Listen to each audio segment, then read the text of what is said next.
Tonight, Central Iowa Sports Network presents. Cole's going to get the call up the middle. He sees a seam. 10-5, touchdown Maroons. He's got a seam. 5-2-1, touchdown Valley Tigers. Central Iowa Football, live from Valley Stadium in West Des Moines.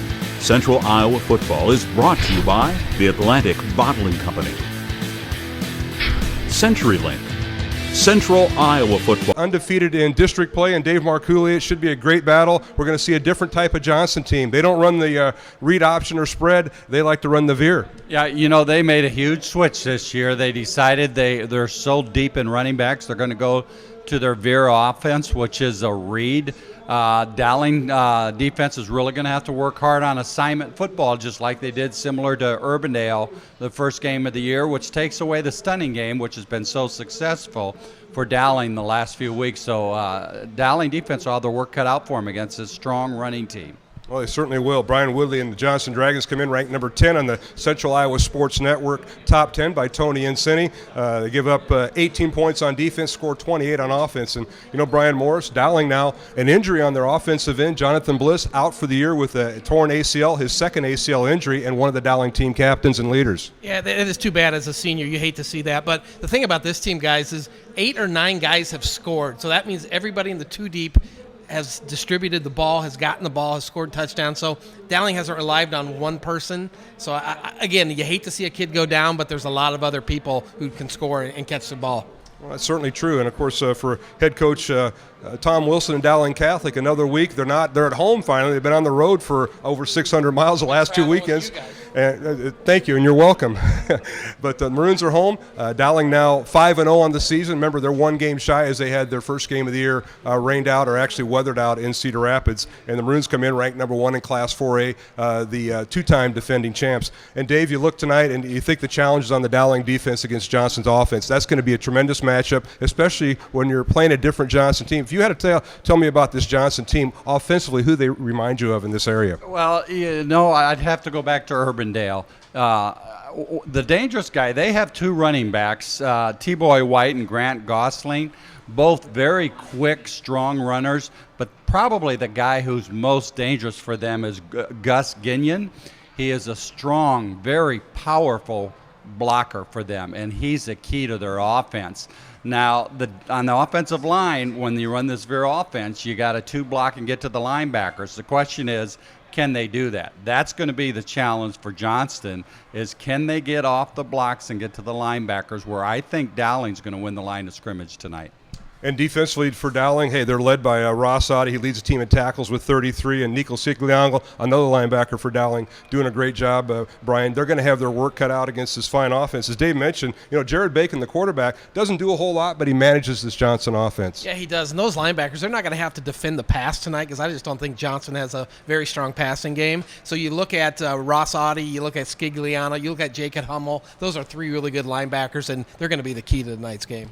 And Dave, 2 quarterbacks for Dowling, Kurt Walding and J.T. Brown, both seniors will play and they'll rotate. But getting Dowling's offense in rhythm, you saw what can happen when they're not in rhythm. But Cole Deskins has to hit the right hole, and he's been working on that, and the Dowling offense getting settled, too, against the Johnston defense. You know, absolutely. I was out of practice Tuesday, and I really liked the way Cole was running. He didn't get yelled at once, if that's a sign of what's to come.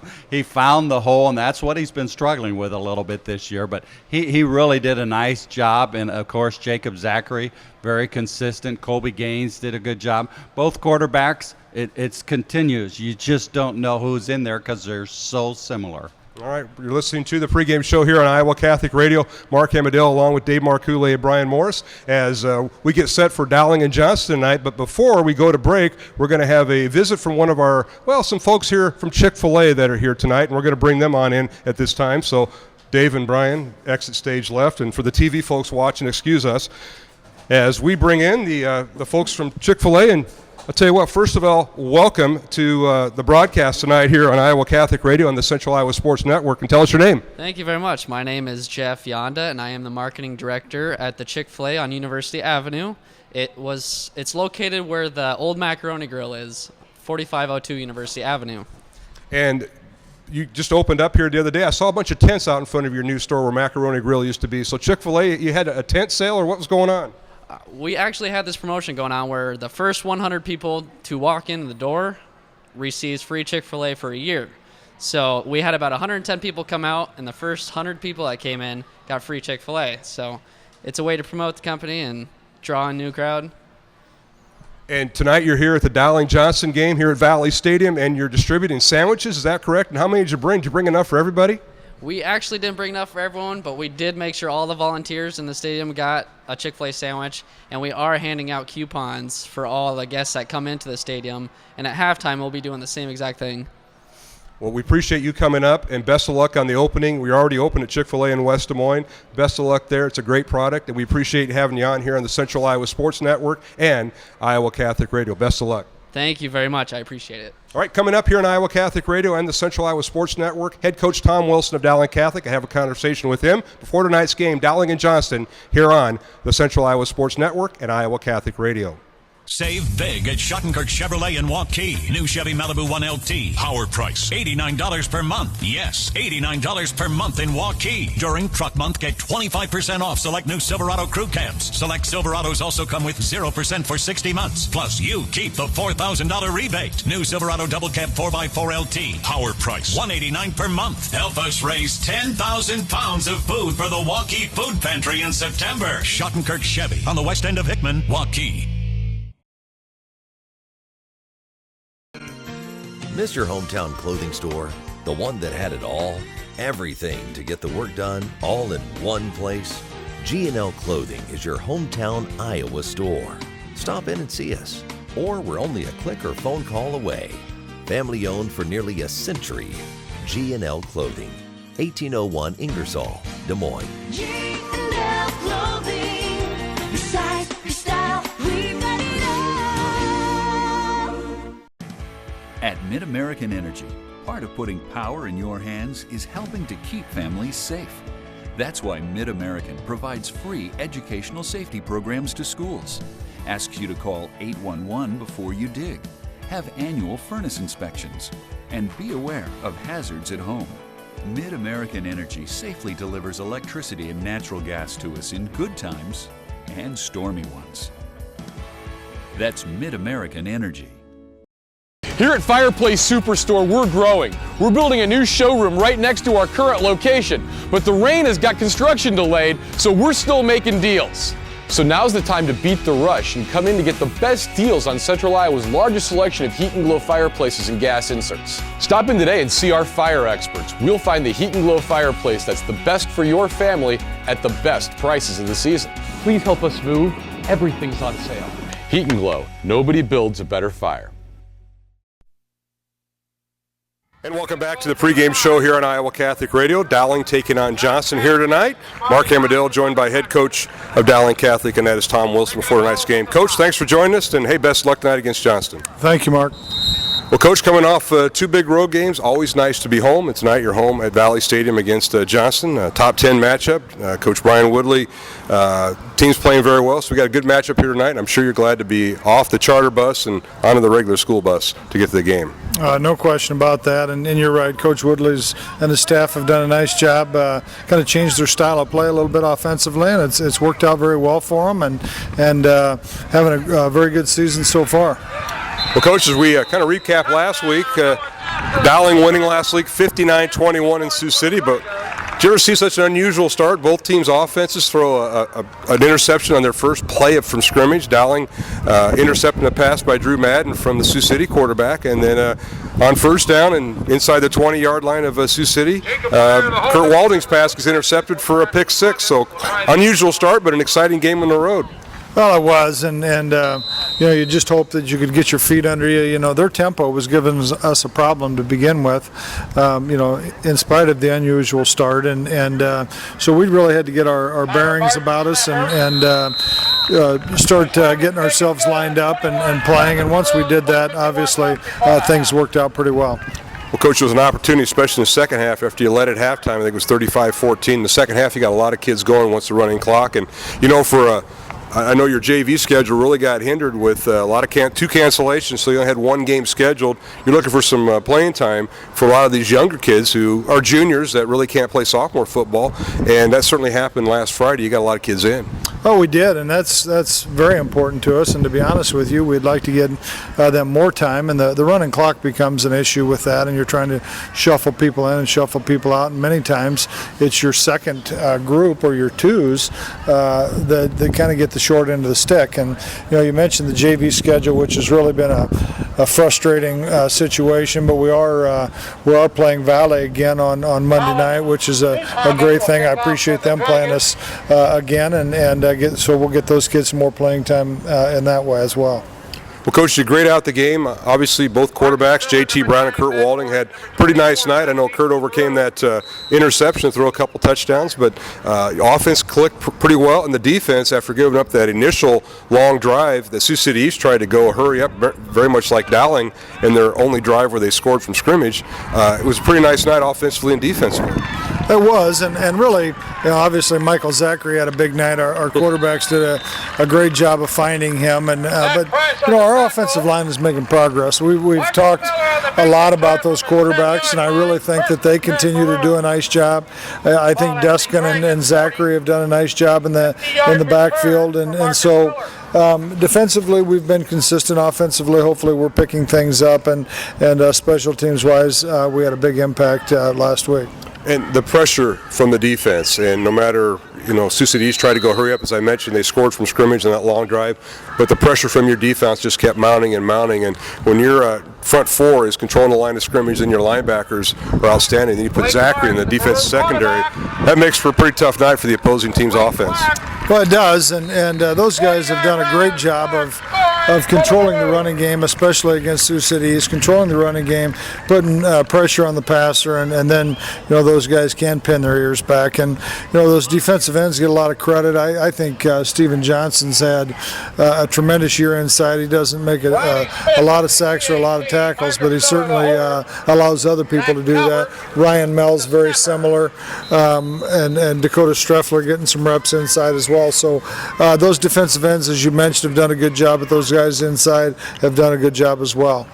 Visit with head coach Tom Wilson here in the pregame show before tonight's game. Dowling and Johnston here at Valley Stadium. And Coach, tonight Catholic Football League, we're going to talk to a few members that are the president and vice president of Catholic Football, Dan Huffam and Scott Flood are going to join us at halftime. But what a job this group has done. And it starts all the way down in first grade with Flag through 8th grade and until you get to Dowling with Claude at the freshman coach. But this group's done a nice job, and there's been some transition, but it's all been positive. Very positive. Dan Huffam does a tremendous job, and it's been a pleasure for me just as Dan started working in the league, and I obviously am a part of that, and then Dan transitioned into the president, and he's done a great job. His biggest issue is he has to delegate more because he's At Mid-American Energy, part of putting power in. He's been instrumental in this program for a long time. He's coached, I think, just about every age group, and we even got him coaching the freshmen a few years ago. And then, he felt his passion was in the Catholic Football League, and none of us can underestimate the importance of roles of people like Scott Flood and Dan Huffam play in the success of our program. All right, we look forward to talking to them two guys at halftime along with our pancake breakfast chairs as we're here on the pregame show. Once again, Valley Stadium tonight, Dowling hosting Johnston. The Maroons ranked number 1 in 4A. Johnston undefeated at 5-0, or 5-1 rather, but ranked number 10 in one of the polls. We'll take a break and we'll be back with more from Coach Wilson after these messages here on Iowa Catholic Radio. Why do I look for the seal? It's about trust. Whether I'm buying a car, hiring a contractor, finding a tax preparer, or an honest mechanic, the Better Business Bureau's seal means this business meets high standards. When I see the seal, I know I'll get what I pay for. No more taking chances and no more worries. And I feel good about supporting local businesses. My life is so much easier knowing I can always trust BBB accredited businesses. It pays to look for the seal. See for yourself at bbb.org/Iowa. The other guys, they think they know what special means. At Godfather's Pizza, we do special, and we do it better. We add the T. There's a Godfather specialty pizza with your name on it. classic combo, all meat combo, hot stuff, taco, yeah, even veggie and more. All of them piled high with the best toppings and 100% real cheese. Treat yourself special. Order specialty pizzas from Godfather's Pizza. Welcome back to the pregame show here on Iowa Catholic Radio. Mark Amadale visiting with head coach Tom Wilson tonight from Valley Stadium.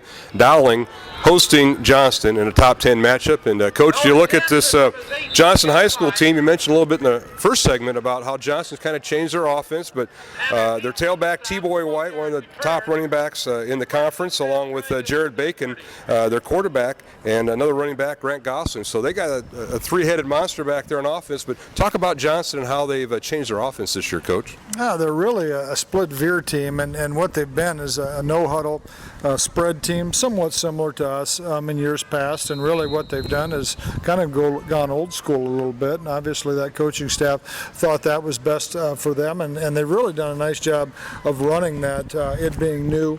You mentioned T-Boy White, and I think he's a great back.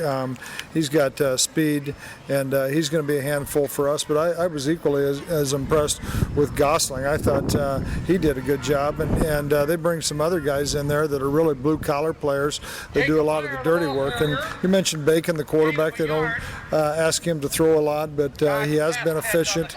But really, it's those guys in the backfield that are concerning as anything else.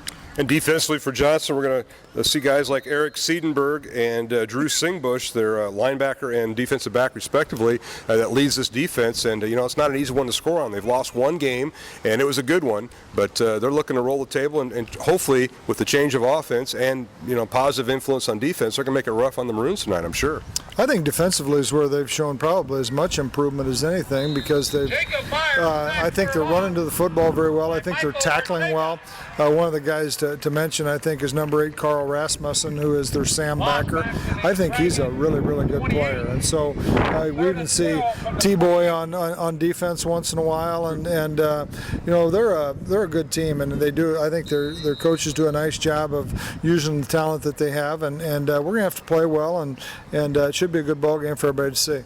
Well, Coach, as we move on to tonight's game with Dowling and Johnston, what are some of the keys for Dowling? What are some of the things you want to see? I know you're a game behind everybody else in the district, but obviously district championship might be at stake, seeing what the final two games hold for Dowling and for Johnston. But talk about not only being district champs, but also the keys for success tonight for Dowling. I think the first, their defensive front is going to give us a lot of different movements, twists, slants, angles, those types of things. And we have to be able to pick that up to be able to run our offense. So for us to move the ball, that's going to be critical. We're going to have to take care of T-Boy and Gosling. And as I mentioned, they're a handful. And if we can control the line of scrimmage and make Bacon throw the football, I think that could work in our favor. And obviously, the X factor could be our special teams. And hopefully that's going to continue to be a strength for us as we move forward. You mentioned this game and its importance. That's one of the messages we had to our kids is, we don't talk about district championships a lot or those types of things, but the truth of the matter is it does have postseason implications. You want to be the champion. You want to have the idea to play in the stadium that you're familiar with, and it helps your path to greater things. So really each and every game is important. Coach, best of luck tonight. Thanks for visiting with us. And Brian, I'm sure we'll talk to you at halftime. And, of course, we'll talk to you in the post-game show. Best of luck to the Maroons tonight against Johnston. Okay, thank you, Mark. Head coach Tom Wilson visiting with me here on the pregame show. Dowling and Johnston tonight. Number 1 Maroons undefeated at 5-0, taking on number 10 Johnston with a record of 5-1. Dave Marcouli, Brian Morris will return with me here on the pregame show. This is Mark Amadale from Valley Stadium, and we'll be back with more after these messages. I think tires are one of the most important parts on a car. But you probably don't get very excited about tires. You're saying, Ron, they're tires. So I thought, will $100 get you excited? When you buy a set of Michelin or BF Goodrich tires, I'll give you a rebate worth $100 to go out to dinner or even buy a pair of shoes. And when you go out to spend your $100, you'll be riding on your brand new Michelin or BF Goodrich tires. So come to Westside Auto Pros and I'll give you a rebate worth one green picture of Ben Franklin. Are you excited now? Repeat and referral and word of mouth. That's the main ways we receive our customers now, and after being here 10 years, that has just exploded for us. And that's a big area of our business because people like the way they were treated. customer experience we can provide is second to none, and we're committed to it, and I'm here to make sure that gets done. Schottenkirk Chevy on the west end of Hickman, Waukee. WaukeeChevy.com.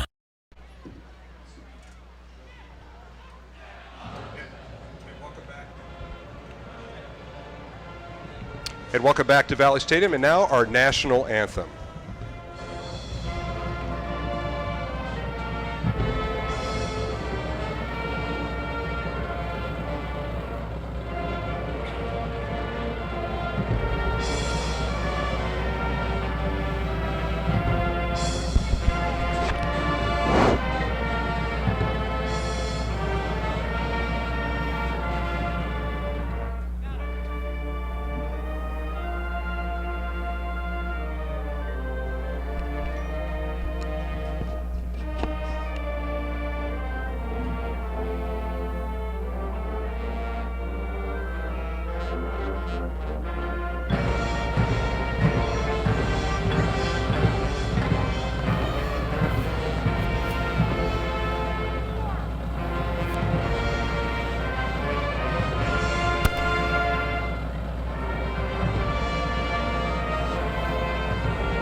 And welcome back to Valley Stadium. Mark Amadale along with Dave Marcoulé, Brian Morris on the sideline. You'll have our Shield sideline reports tonight as we get set for Dowling and Johnston here on Iowa Catholic Radio. And Dave, we've got a dandy, beautiful night. We've got probably the coolest night we're going to have this weekend, because tomorrow temperatures in the 70s, sunny.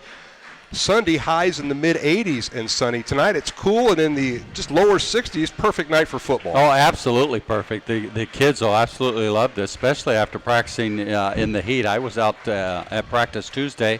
A little warm this time of year, Yes, but you know what? I'm not going to complain about it because I love the heat, but this is ideal for the kids, Mark. It certainly is. Hey, let's go down to our first Shields sideline report. Brian Morris is on the Dowling sideline tonight and right in front of the marching band who just got done playing the national anthem. Brian, take it away. Yeah, guys, the weather, as you were talking about, there is no wind down here tonight. There's a good crowd here for Dowling Catholic.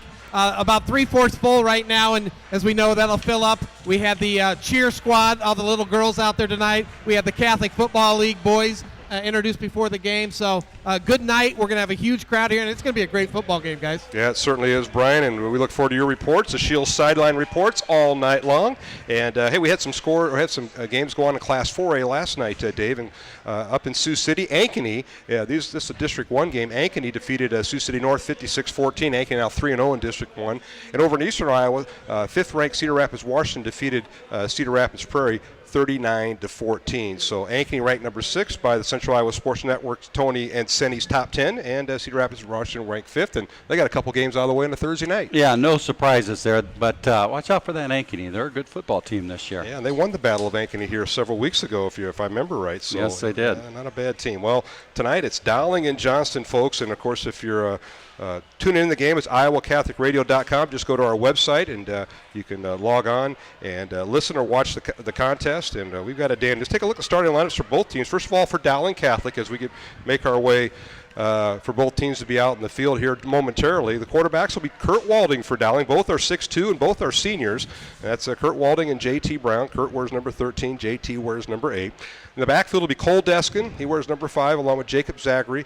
He wears number 23. Zachary and Deskin, both juniors. Also in the backfield will be Jacob's older brother, Michael Zachary, number 6. And we'll also see Aaron Crawl tonight for the Maroons. Fullback is Kobe Gaines, who will be backed up by Bryce Shanka. And the wide receivers for Dowling, Tommy Wanek and Cole Shazinski get the start. Cole Billings will replace the injured Jonathan Bliss, who's out for the year with an ACL injury he suffered last week. So we'll see Cole Billings and Nick Adam in the receiver spot for the Maroons. Stevie Sarcone and Blake Badgenstoss are the tight ends. Left tackle to right tackle, Peter Nank, Pete Ryan, Matthew Bates, Zach Ross, and Alex Palmy. Those are the starting lineup on the offense for Dowling. Defensively, Dave, you talked about this young man last week. Spencer Pearson will start at defensive end for the Maroons, 6'1" senior. He's going to move ahead of Elias Bell on that defensive line. He had an outstanding game against Sioux City East last week and got the start. He came right in, Mark, and puts a lot of pressure on the quarterback. It's going to be a little different this week. Last week it was a passing quarterback where you needed to get in the backfield instantly. This week it's assignment football where you got to get your reads and then be ready for this option game that Johnston's going to run. All right, also on the defensive line, along with Spencer Pearson, Stephen Johnson, Ryan Mills, and Bronte Wells. And then the linebackers, Jacob Schiedenhelm, Nico Scigliano, and Ross Audi. Audi and Scigliano, one of the top tacklers for the Maroons. Secondary has Drew Madden and Michael Zachary at cornerbacks, and the safeties are Jacob Hunnell and Jack Kerner. That's a look at the Dowling starters. For Johnston, their head coach is Brian Woodley in his 14th year, 77 wins, 58 losses. Dragons come in averaging 28 points on offense, and they give up 18 points on defense. They'll start at quarterback, Jared Bacon, a 5'11 senior. He'll wear number 7. He'll be backed up by Grant Kramer. In the backfield, T-Boy White and Grant Gosling. We talked about both of them in our segment, Dave, and also Tom Wilson had their names mentioned a few times. Number 5 and number 32 for Johnson, outstanding tailbacks for head coach Brian Woodley. He'll be backed up by Gus Ginion and Gerald James. The wide receivers are Gannon Sweska, number 3, and Jacob Newcomb, number 85. The tight end is Noah Richards. He'll be backed up by Carl Rasmussen and Cale Michael. Offensive line, Alex Ray, Nick Lucas, Luke Gresh, Hank Westermeyer, and Thomas Deussen, left tackle to right tackle for the Dragons. On the defensive side, Preston Arnold, Boris Petrusik, Dino Dupanovic, and Alec Jackson are the defensive line for Johnson, all seniors there. And the linebackers seniors, Eric Siedenberg, the leading tackler for the Dragons, number 24.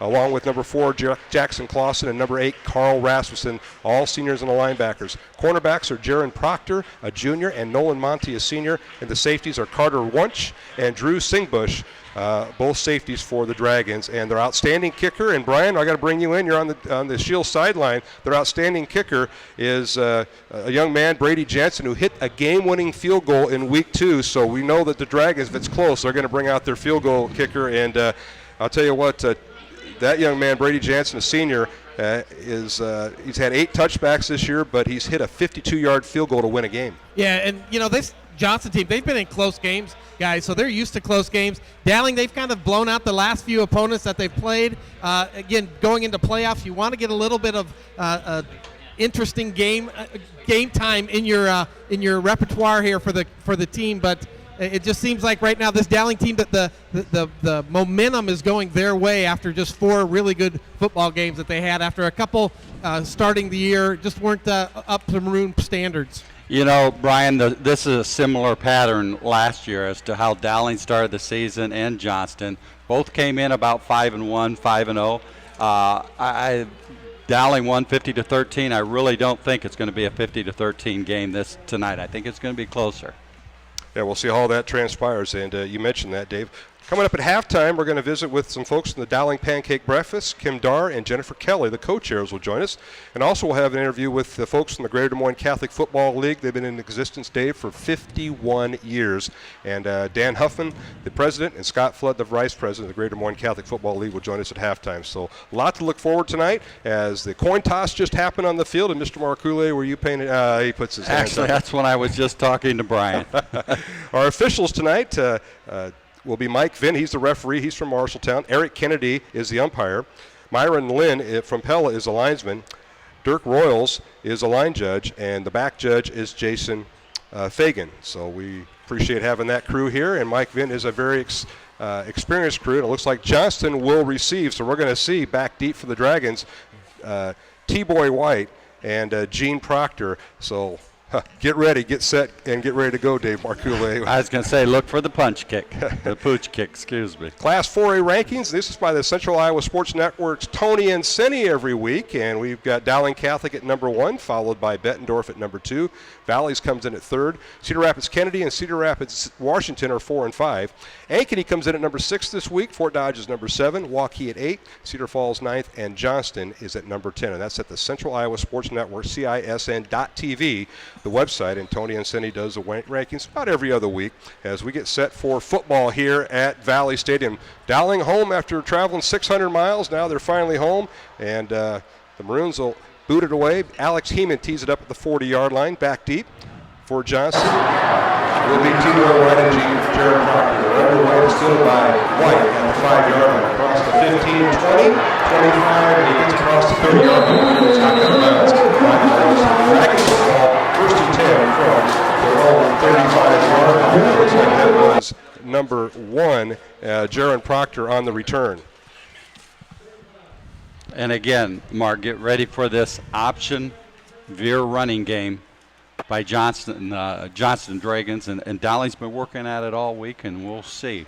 The Dowling defense we mentioned, Spencer Pearson getting the start at defensive end, number 90, along with Stephen Johnston and Ryan Mells at defensive line. Bronte Wells, Jacob Schiedenhelm, Nico Scigliano, Ross Oddie, the linebackers, Drew Madden, Michael Zachary, the corners, and Jacob Hummel and Jack Kerner, the safeties. 1st and 10, Johnston from their own 35-yard line is underway. Johnston going right to left, out of the veer. Back to throw is quarterback Bacon, rolls to his right, fires it downfield, and the pass is incomplete. The intended receiver that time for the Dragons dropped the football, and that was Carl Rasmussen, the backup tight end. I doubt very much Dowling expected that the first play of the game. Johnston came out in a full wishbone, Mark. I haven't seen that since Oklahoma years ago. That's right. But they came out in a full wishbone, did a little play-action pass, and on first down when they're a running team, and here they're in their wishbone again. All right, wishbone formation for the Dragons. They have one receiver right, one to the left.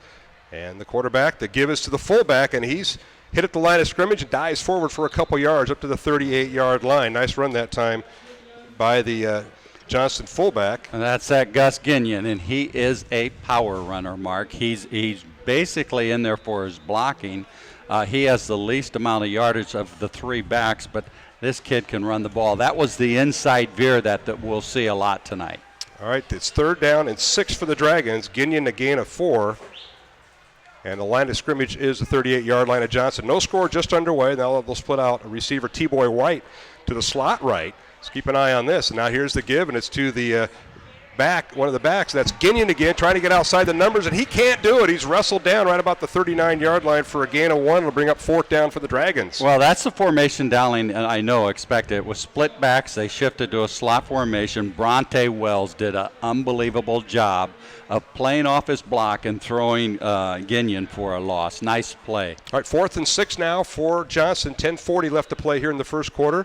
And back deep to punt for the Dragons. They use one of two punters. It's Zachary receiving. And Michael Zachary back deep for Dowling. They just booted out of bounds. They want nothing to do with him as punting the football was Carter Wunsch, number 21. They use Wunsch and Mitch Benson as punters, and he punts it out of bounds. It'll be 1st and 10 Dowling right at their own 35-yard line. Let's go down to our Shield sideline report to Brian Morris. Yeah, guys, Ginion, he's more of a runner into the guard and center hole. He tried to bounce that outside, and Dowling just has too much quickness. Bronte Wells, as Dave mentioned, just reached his left arm out and just pulled him down. And if Johnson's going to have success, Ginion's going to have to go up in the middle, not to the outside. All right, 10:28 left to play here first quarter. The Dowling offense on the field for the first time. And the Maroons will work out of the shotgun with 3 receivers. And the quarterback is J.T. Brown. He gets the start here in the contest. He steps back to pass, throws to his left, and the pass is caught for a short gain on the far sideline, and that is the brand-new Dowling receiver, Cole Billings, who takes the place of the young man who's injured and out for the year, Jonathan Bliss. Billings on the catch there, Dave, on a short gain. Mark, I'll let you in on a little secret. Look for Michael Zachary to be more involved in this offense tonight. All right, a 3-yard reception that time by Billings. It's 2nd down and 7 for the Maroons. Dowling will use a tight end to the left, 2 receivers to the right, and they're stacked. And here is J.T. Brown. The give is to Cole Deskin around left end, following his blockers, hit and finally run out of bounds a couple yards shy of the first down as he crossed the 40, and he's up near the 43-yard line for a gain of 5. Nice hard run to the left side. He's trying to run over there behind Peter Dank and Pete Ryan. Nice little pickup. It brings up 3rd and a few. And a spotting for a gain of 4. They spot him out of bounds just beyond the 42-yard line. 3rd and a long 2. And here is J.T. Brown. Fakes the handoff, throws his right, runs a waggle play. The pass is caught, and a first down for Stevie Sarcone. Crosses midfield and picks up the first down, a gain of 8 for the Dowling tight end. A very nice play by Dowling Catholic. They faked the run, and he rolled out in the bootleg waggle action, and Sarcone was wide open. All right, it's 1st and 10 Maroons. The ball at midfield. No score, Dowling and Johnston. Number 1 versus number 10 tonight here on Iowa Catholic Radio and the Central Iowa Sports Network. A give to Deskin. He bowls right up the middle, and Dave, he sticks with the hole, trusts his offensive line. It picked up about 8 yards down to the Johnston 42. Yeah, and that's what we haven't seen him do a whole lot this year. He really laid the lumber on that one. And you know what, Mark? We saw him do that all last year. He's a strong, powerful runner. 2nd down and 2, and now here's J.T. Brown back to throw, fires it out, and it's caught. Wide receivers, Cole Billings again with the catch, his 2nd catch in this series, and he's knocked out of bounds at the 39-yard line of Johnston. They'll pick up a 3. J.T. Brown was reading that play. He faked inside and found Billings. out in the flat and gave them the ball and picked up a first down, Mark. Line of scrimmage is the Johnston 39, first down Dowling. Just under 9 minutes to play here in the first quarter, no score. Back to throw is J.T. Brown. Stays in the pocket, fires the ball downfield. He's got Billings, and the pass is incomplete, in and out of the hands of Cole Billings. I think he wanted that one back, but pretty well defended that time by the Johnston Dragons. Yeah, I really like the call, though, Mark. I love seeing Dowling Catholic stretch the field, and that's a perfect time to do that on first down. See if you can get behind them, and Dowling ready to go again in their stacked formation. Yeah, and when Dave mentioned stacked formation on the webcast, you can see two receivers right, they're stacked, and two to the left, they're stacked. And now here's a read option, and the quarterback, J.T. Brown, keeps the football, loses the football, and they're going to mark him down. Johnston got it. No, the far officials on the sideline, sideline judge said the ball was down. So I think when he got upended, Dave, the ball hit the ground, and then it came loose, so it'll bring up second down, or third down, rather. We'll take it. I'm looking over at the screen waiting for a replay, but they don't have one, so we'll move on. 2-yard gain for Brown, and it'll bring up third down for Dowling, as JT now has Guskin going out of the backfield in motion. Back to throw, JT Brown sets up, has everybody spread out. Now JT rolls to his right. He's going to keep it, and he steps out of bounds right about the 37-yard line, which was the line of scrimmage. You may have given him a yard to the 36, so it'll bring up fourth down for the Maroons. And do they go for it, or do they bring out the field goal unit? Well, I bet they go for it from this distance, but I got to mention something about the offensive line. J.T. Brown had all night to throw that ball. He could have remained in the pocket if he wanted to, but he got a little uncomfortable and pulled it down and went. But great job by that offensive line, giving the quarterback time to throw the ball.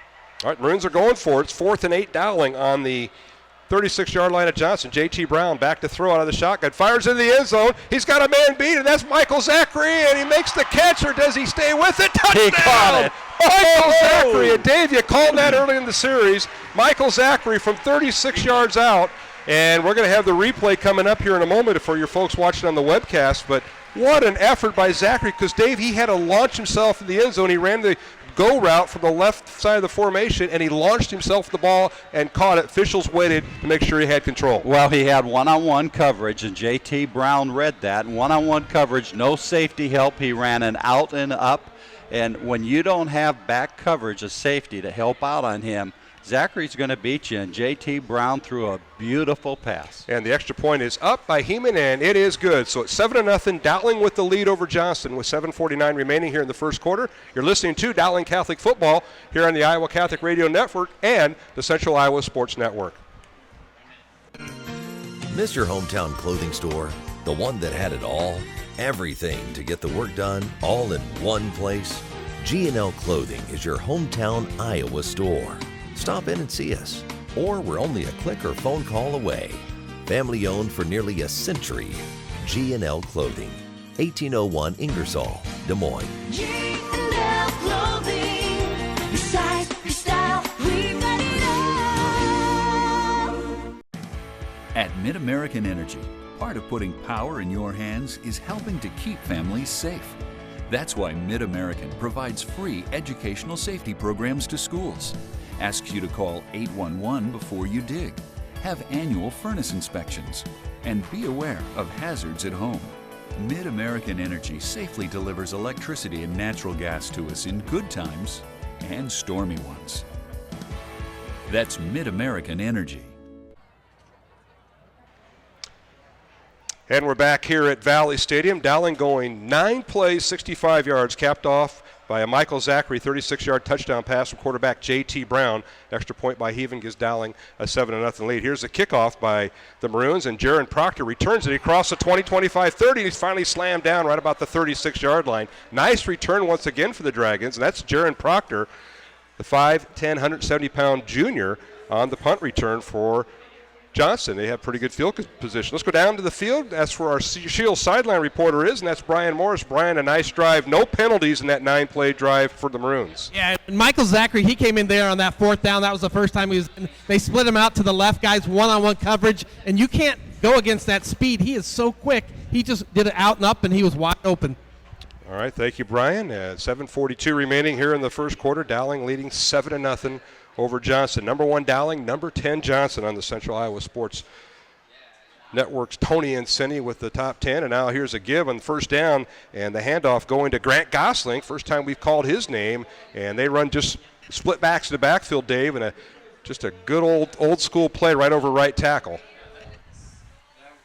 That was the outside veer, Mark, where they're reading the end man on the line of scrimmage, the fullback's diving, and then he's got his pitch back. And I know Dowling's going to be very concerned with the pitch back tonight. They worked a lot on that in practice. Well, Gosling gained 5 yards on first down. It'll be 2nd and 5 for Johnston. They're in their visiting white uniforms with purple helmets. Dowling in their home maroon jerseys with white numbers. Johnston going right to left towards the north end zone here at Valley. Back to throw is a quarterback, Jared Bacon, fires the ball out, and it's incomplete. The intended receiver dropped the football, and that was Gannon Sweska, and well covered by the Maroons. Yeah, Moses DeWall was coming up quickly on that, and I think he probably heard footprints. Ross Audie also, as he frequently does, flies out, and he gets to the ball. All right, to bring up 3rd and 5 for Johnston. Johnston was 3 and out in their previous series. Last year, Dowling winning at Johnston 50-13 between these two teams in the first year of district football. So here's a rubber match. Split backs in the backfield. 2 receivers left, 1 to the right for the Dragons. Back to throw Bacon. Now draw play, and the handoff goes to T-Boy White. He's got the first down, and he stays right between his tackles, Dave, and did a nice job of waiting for some blocks and scampering up to the first down at the Johnston 48, a gain of 8. Well, Nico Scigliano and Ross Audie in on the tackle along with a couple other Maroons, but that's a great call by Johnston. Beautiful call. T-Boy White, their most dangerous back that they have. He hurt Dowling last year somewhat, but they finally got onto him. But T-Boy's got some quickness. He certainly does. Johnston with the first down at their own 48. Dowling leading 7-0, split backs in the backfield. And the give is to T-Boy White, and he crashed across the 50, and he's tackled down at the Dowling 48, so a 4-yard run by T-Boy White. Again, you don't see him run inside a whole lot, Mark. Normally he's going to go outside a little bit more on that. All right, to bring up 2nd down for Johnston, 2nd and 6. Quarterback is Jared Bacon. Jared is a 5'11", 190-pound senior.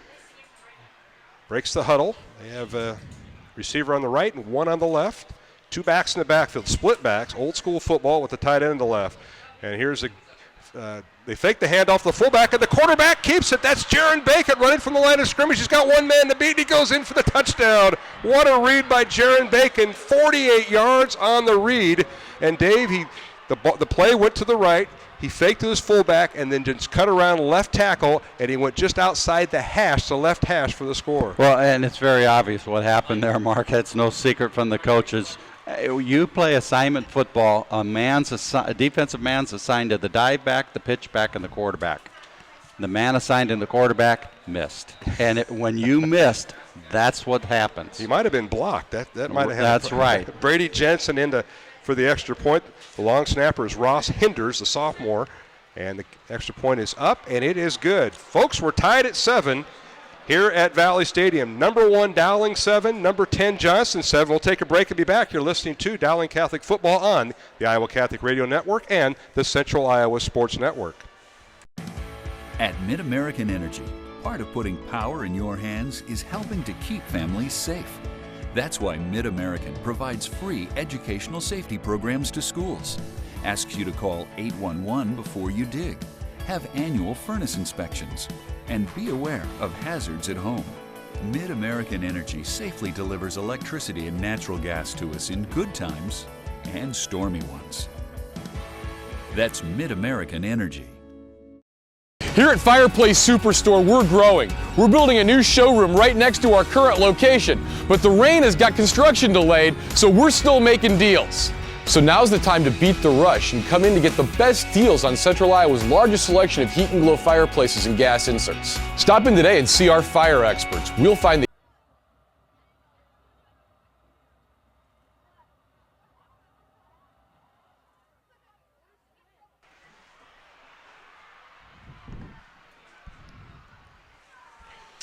All right, back at Valley Stadium, Mark Amadale, Dave Marcoulier, and the return on the kickoff by Johnston up to the Dowling 30. The Maroons will have it 1st and 10 from their own 30. But Brian Morris, we go to our Shield sideline reporter. Brian, 5 plays, 65 yards of the Johnston drive, and quarterback Jared Bacon on a 48-yard run from scrimmage. Yeah, and, guys, playing against that veer, you don't see a lot of that these days. And, sometimes you see that offense a little bit when you play Urbandale. But the quarterback and the running backs, it's a little trickery. And I think that time Dowling got faked out a little bit, and the quarterback just saw the opening, and nobody had him and went up the middle. All right, first down Maroons, and now here's J.T. Brown still at quarterback, and the pass out of the backfield is you caught that, Dave. Was that one of the Zacharys? Nice catch. That was Aaron Crawl. That was Crawl who came in. Aaron Crawl, one of the third running backs. A nice catch, and he gets it across the 35 up to the 36-yard line for a gain of 6. Little swing pass. J.T. Brown still in at quarterback, and that's a read, Mark. He's going to read whether the running back's open or one of the receivers. All right, here's Dowling on a second down play and a pass on the right side. Caught by Michael Zachary. They're trying to strip him of the football, but he's stacked up at the 44-yard line. First down Dowling.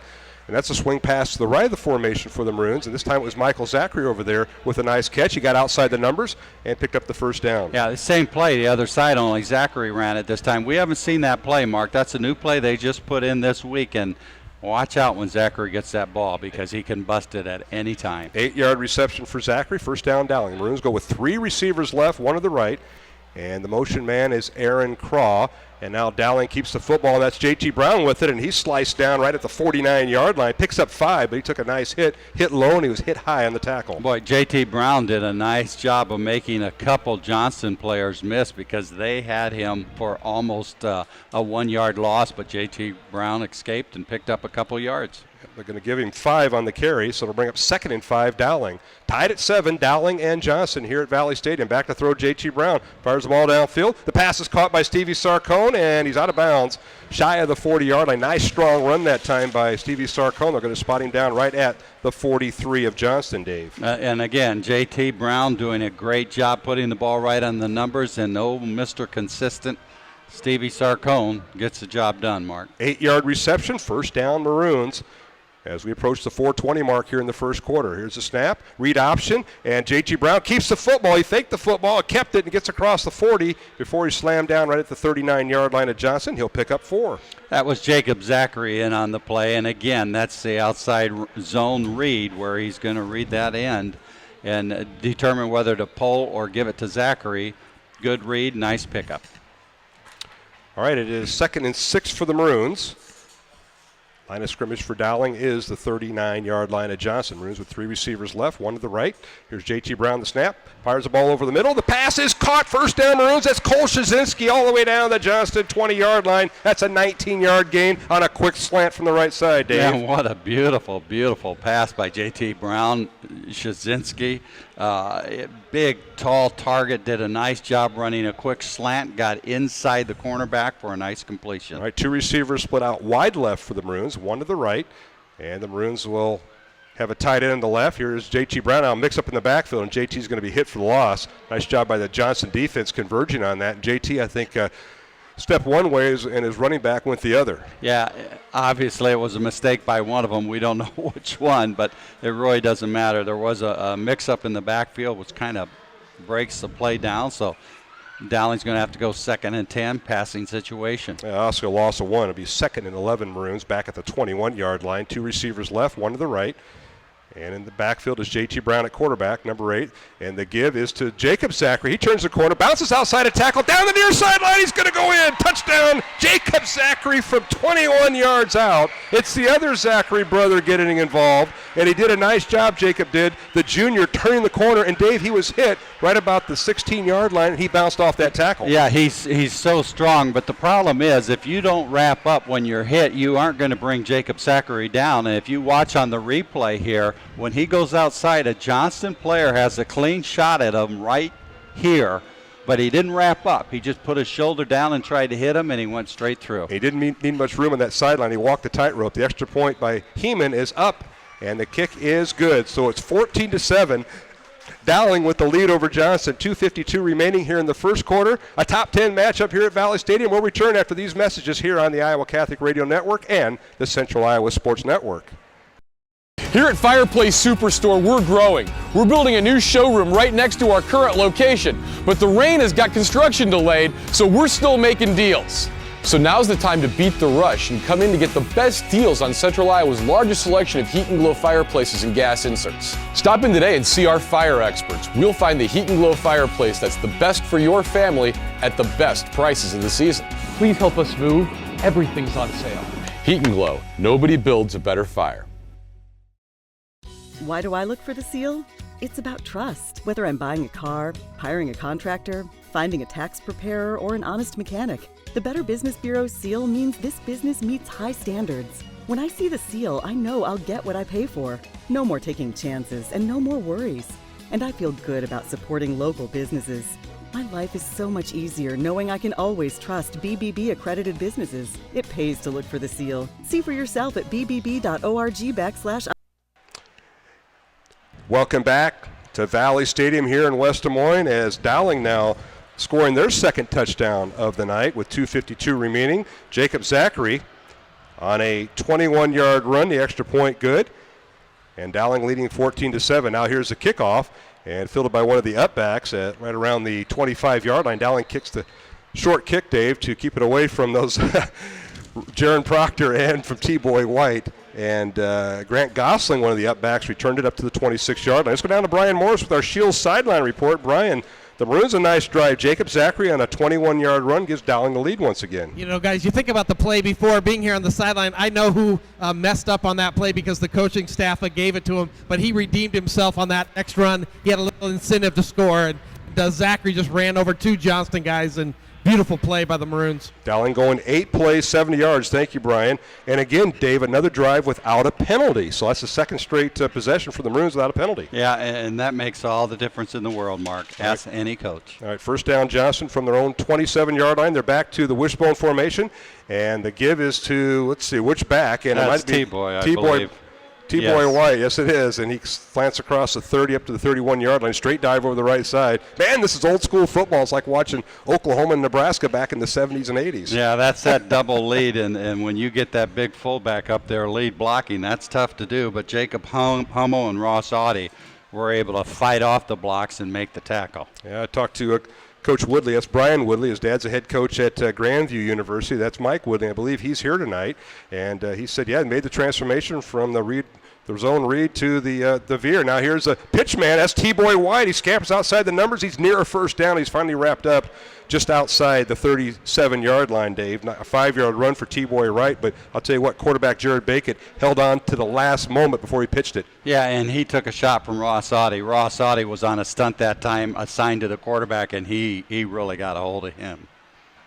And now stoppage of play. Let's get some of our supporters mentioned here tonight. It's 3rd and 1 with 1:47 to play for Johnston on their own 37-yard line. Dowling leading 14-7. I want to thank Ashworth Vision Clinic for supporting our broadcast of Dowling Catholic High School football.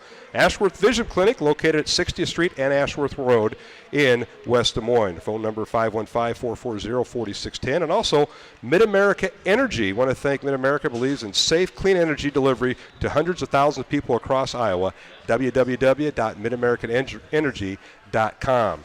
Mark Amadale, Dave Marcoulé, and Brian Morris. First down, Johnston on their own 37-yard line. So Bacon on the pitch to White picked up the first down on that last play. Wishbone formation, tight end on the right, one receiver to the left for the Dragons. They go right to left on your screen.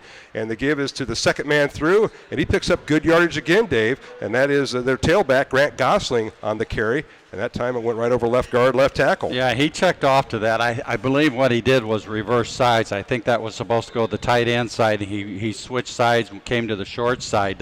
Nico Scigliano was able to make the tackle along with a couple other Maroons, but nice first down pickup for Johnston. And again, another 5-yard run. That's the third straight 5-yard run for the Dragons. It brings up 2nd and 5.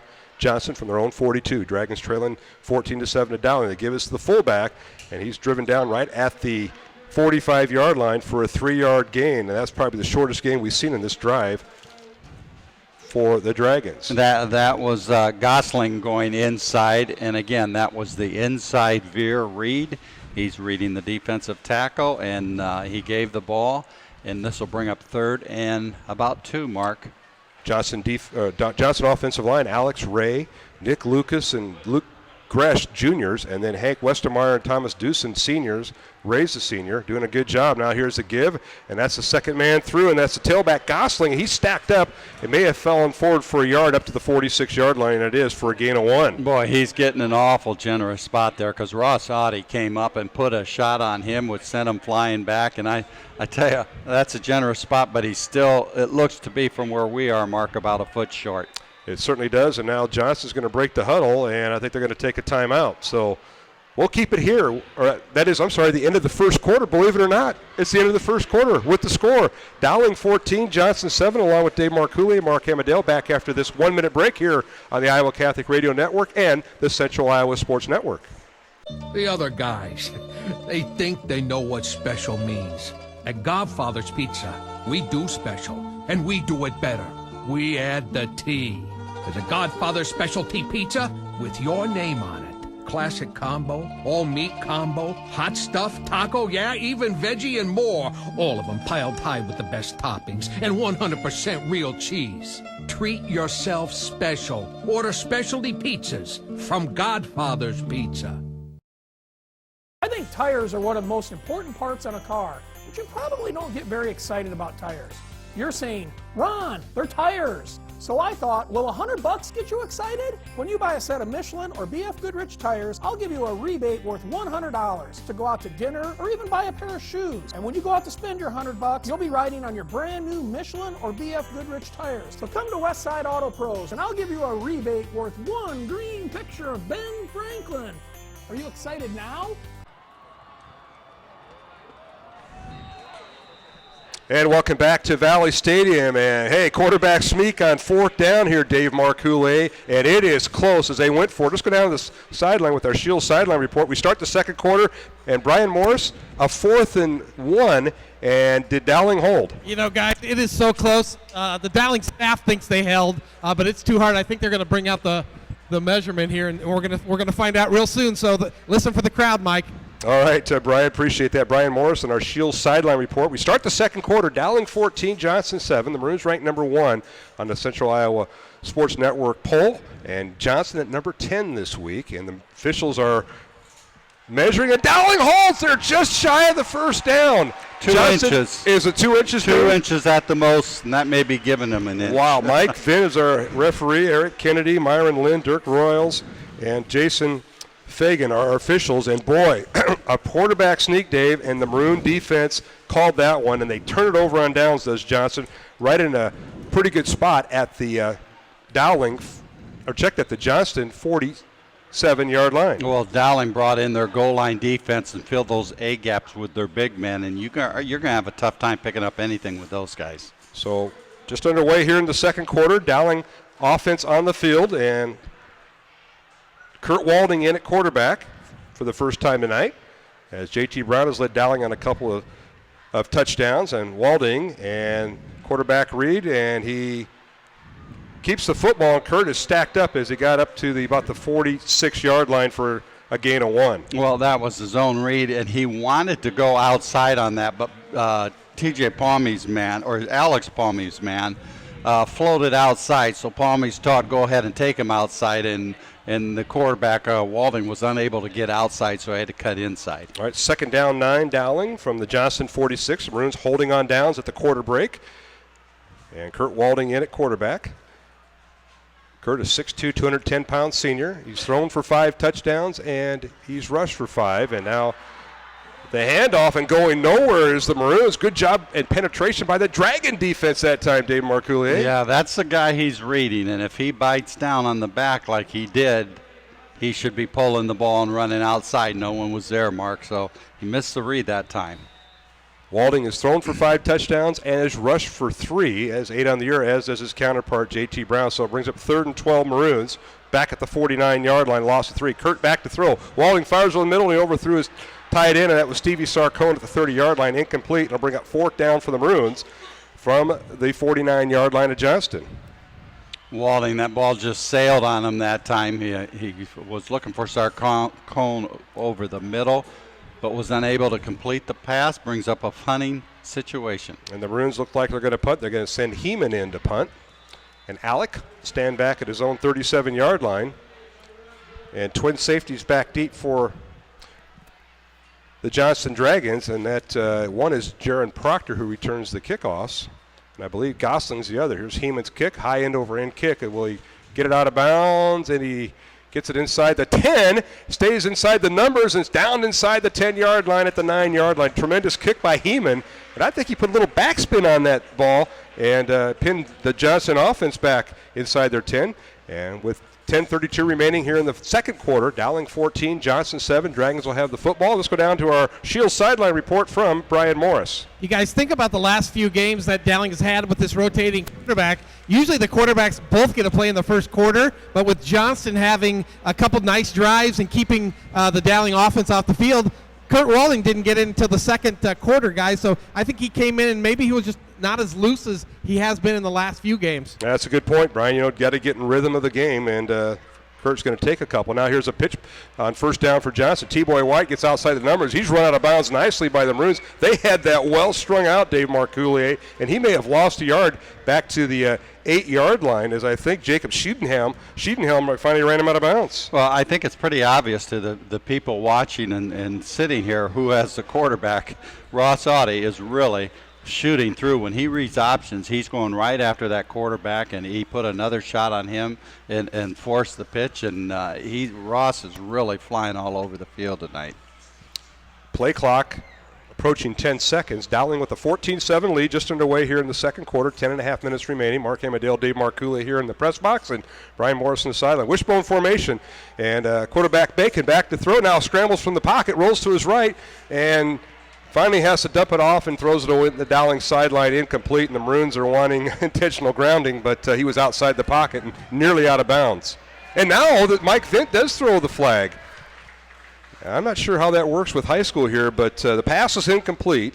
There is an injured Johnson player on the field, Mark, but you got to credit Ryan Wells on that one. He did a nice job when the quarterback reversed it.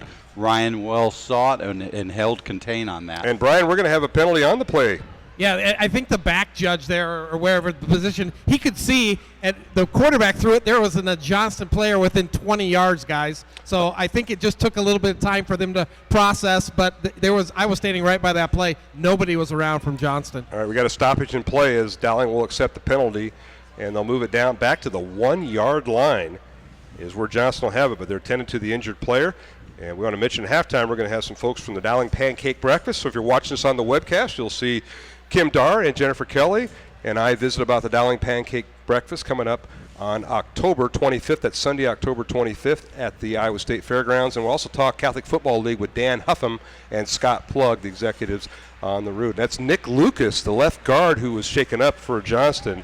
So Lucas being assisted by the training staff for Johnston. Hopefully he just had the wind knocked out of him because he's up and he's walking, Dave, and that's what you want to see, a young man walk off the field. And maybe he'll be back. Yeah, I think they were looking at his knee, but like you said, it's a good sign when they don't look at it very long and he gets up and walks off on his own. But you know what? Johnston's really pinned down on, what is that, the 1-yard line, Mark? Yeah, intentional grounding was ruled, so the Dragons now with a 3rd and 18 back at their own 1-yard line. Wishbone formation for the Dragons, and the give is to T-Boy White. He tries to shake a tackler, and he's running side to side and finally is hit and dropped right about the 6-yard line. So he gained about 5. It'll bring up 4th down and about a mile for Johnston. Boy, they dug themselves a hole. And a penalty flag down right at the conversion stripe in the middle of the 3-yard line. So let's see what this is about. Elias Bell did a great job on that. He lost his starting position tonight and came in and really redeemed himself on that play. Never mind, it's not a penalty flag. It's part of the field. It's part of the soccer. You're not a soccer guy, Mark. Exactly. I just caught myself here, Brian. All right, here's the snap, and they'll punt it away. And off the side of his foot, it'll go out. It'll hit at the 25. It picked up by Michael Zachary. The ball hit at the 23. Michael picked it up. It returned it down to the 19. So a 4-yard return for Zachary, and the Maroons in excellent field position inside the 20 of Johnston, Dave Marcoulier. Well, there was a coach 10 feet from Michael Zachary waving that off, and Zachary, let's say, didn't hear him and went and took it and picked up a couple yards. But that's a dangerous play. Dowling ball on the 19. That's great position, Mark. Tonight's game here on Iowa Catholic Radio on the Central Iowa Sports Network, sponsored in part by our good friends at Bows and the Florist. They offer quality and a variety of flowers coast to coast, 24 hours a day, 515-244-ROSE. Here's the snap. Is Kurt Walding in at quarterback? Read option. He keeps the football, and he drags tacklers inside the 15 down to the 13-yard line. Nice run by Kurt on first down. The Maroons had it at the Johnston 19. Kurt could have given or taken the ball or kept the ball on that one, and he chose to keep it, which was a good decision. Nice first down pickup. Nice run by Kurt Walding. So J.T. Brown's been in for 2 series. Kurt's been now in for his second series. Here's a snap. Walding on a lateral pass. It's caught out of the backfield nicely by the Maroons. Tommy Wanick gets outside the numbers and is finally driven down inside the 5. He's got the first down. It'll be 1st and goal Maroons. And a nice throw by Kurt Walding and a nice catch by Tommy Wanick, the senior receiver on the right side. He leads Dowling in receiving yards, and he gets it down to the 4-yard line for a gain of 9, Dave. Yeah, you're right, Mark. Both did a great job on that, and Dowling's lined up, ready to go again. Maroons in a pistol formation, 1st and goal, Dowling at the Johnston 4. Here's Walding. Wants to throw, and now penalty flags are going to kill this, and that's telling me that we've got procedure on the Dowling Maroons. Well, I was looking through the binoculars, so I'm not sure who jumped that time, Mark. Who are you looking at, Dave, when you look through the binoculars? Well, that time I was looking at the inside. The line by, I think it was the receivers in the back in motion that caused. Oh, that's perfect. Don't blame the lineman. It was the receiver that jumped. All right, Bruins are going to be backed up 5 yards, back to their 9-yard line. So penalty marked off against Dowling. That's the Bruins' first penalty of the evening. So it'll bring up 1st and goal, Dowling at the 9-yard line. Dowling with the 3 receivers left. And 1 to the right. Here is Kurt Walding. Play action, fires to the right of the formation. The pass is caught. Touchdown Maroons. And that's Tommy Wanick on the far corner. I believe it's Tommy Wanick. Well, let's see, number 82. It is not. Cole Shazinski lined up on that side. Makes the catch, and I'll tell you, Kurt Walding threw a bullet because the cornerback was kind of sneaking at that play in the route, Dave, and almost got into the passing zone, and Shazinski pulled it through. Yeah, Kurt really threw a big-time pass there right where he had to throw the ball. Again, TV audience, if you look at this on the replay, you'll see that Johnston player right in line come in front, and Shazinski came up with a nice knee-high catch and touchdown Maroons. And the extra point by Heeman is good. So with 8:36 remaining here in the second quarter, Dowling now extends their lead to 21-7 over Johnston. You're listening to Dowling Catholic Football here on the Iowa Catholic Radio Network and the Central Iowa Sports Network. Repeat and referral and word of mouth. That's the main ways we receive our customers now, and after being here 10 years, that has just exploded for us. And that's a big area of our business because people like the way they were treated. The customer experience we can provide is second to none, and we're committed to it. And I'm here to make sure that gets done. Schottenkirk Chevy on the west end of Hickman, Waukee, WaukeeChevy.com.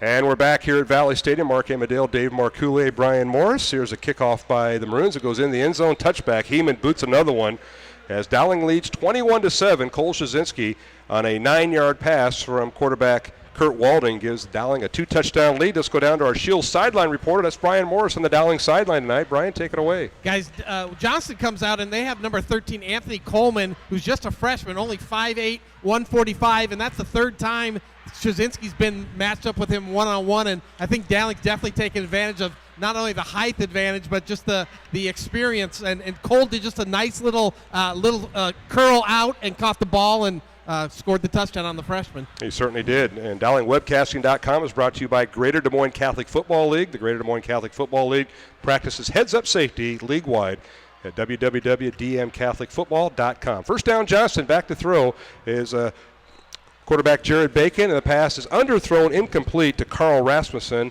his tight end on the right side. It's incomplete. Nice coverage by Dowling Catholic on that. The ball was poorly thrown, Mark, and he really didn't have an opportunity to catch the ball. So it brings up 2nd and 10. 8 minutes, 32 seconds remaining here in the second quarter. It'll be 2nd down 10 for Johnston on their own 20-yard line. They'll work out of the wishbone formation, and the give is to T-Boy White. He was a right halfback, and he ran to the left side, tried to get outside the left tight end, and Dave, excuse me, he was snowed under there. Lots of maroon jerseys with white numbers and white helmets all over that play for the Maroons. Yeah, Ross Audie had him, but he slipped away, and then it was Bronte Wells who came in to make the tackle again, along with a number of other Maroons. Tonight's game on Iowa Catholic Radio brought to you by the Catholic Tuition Organization. They provide tuition assistance to families to attend our Catholic schools thanks to their generous donors and the 65% Iowa tax credit available to them online at ctoiowa.org.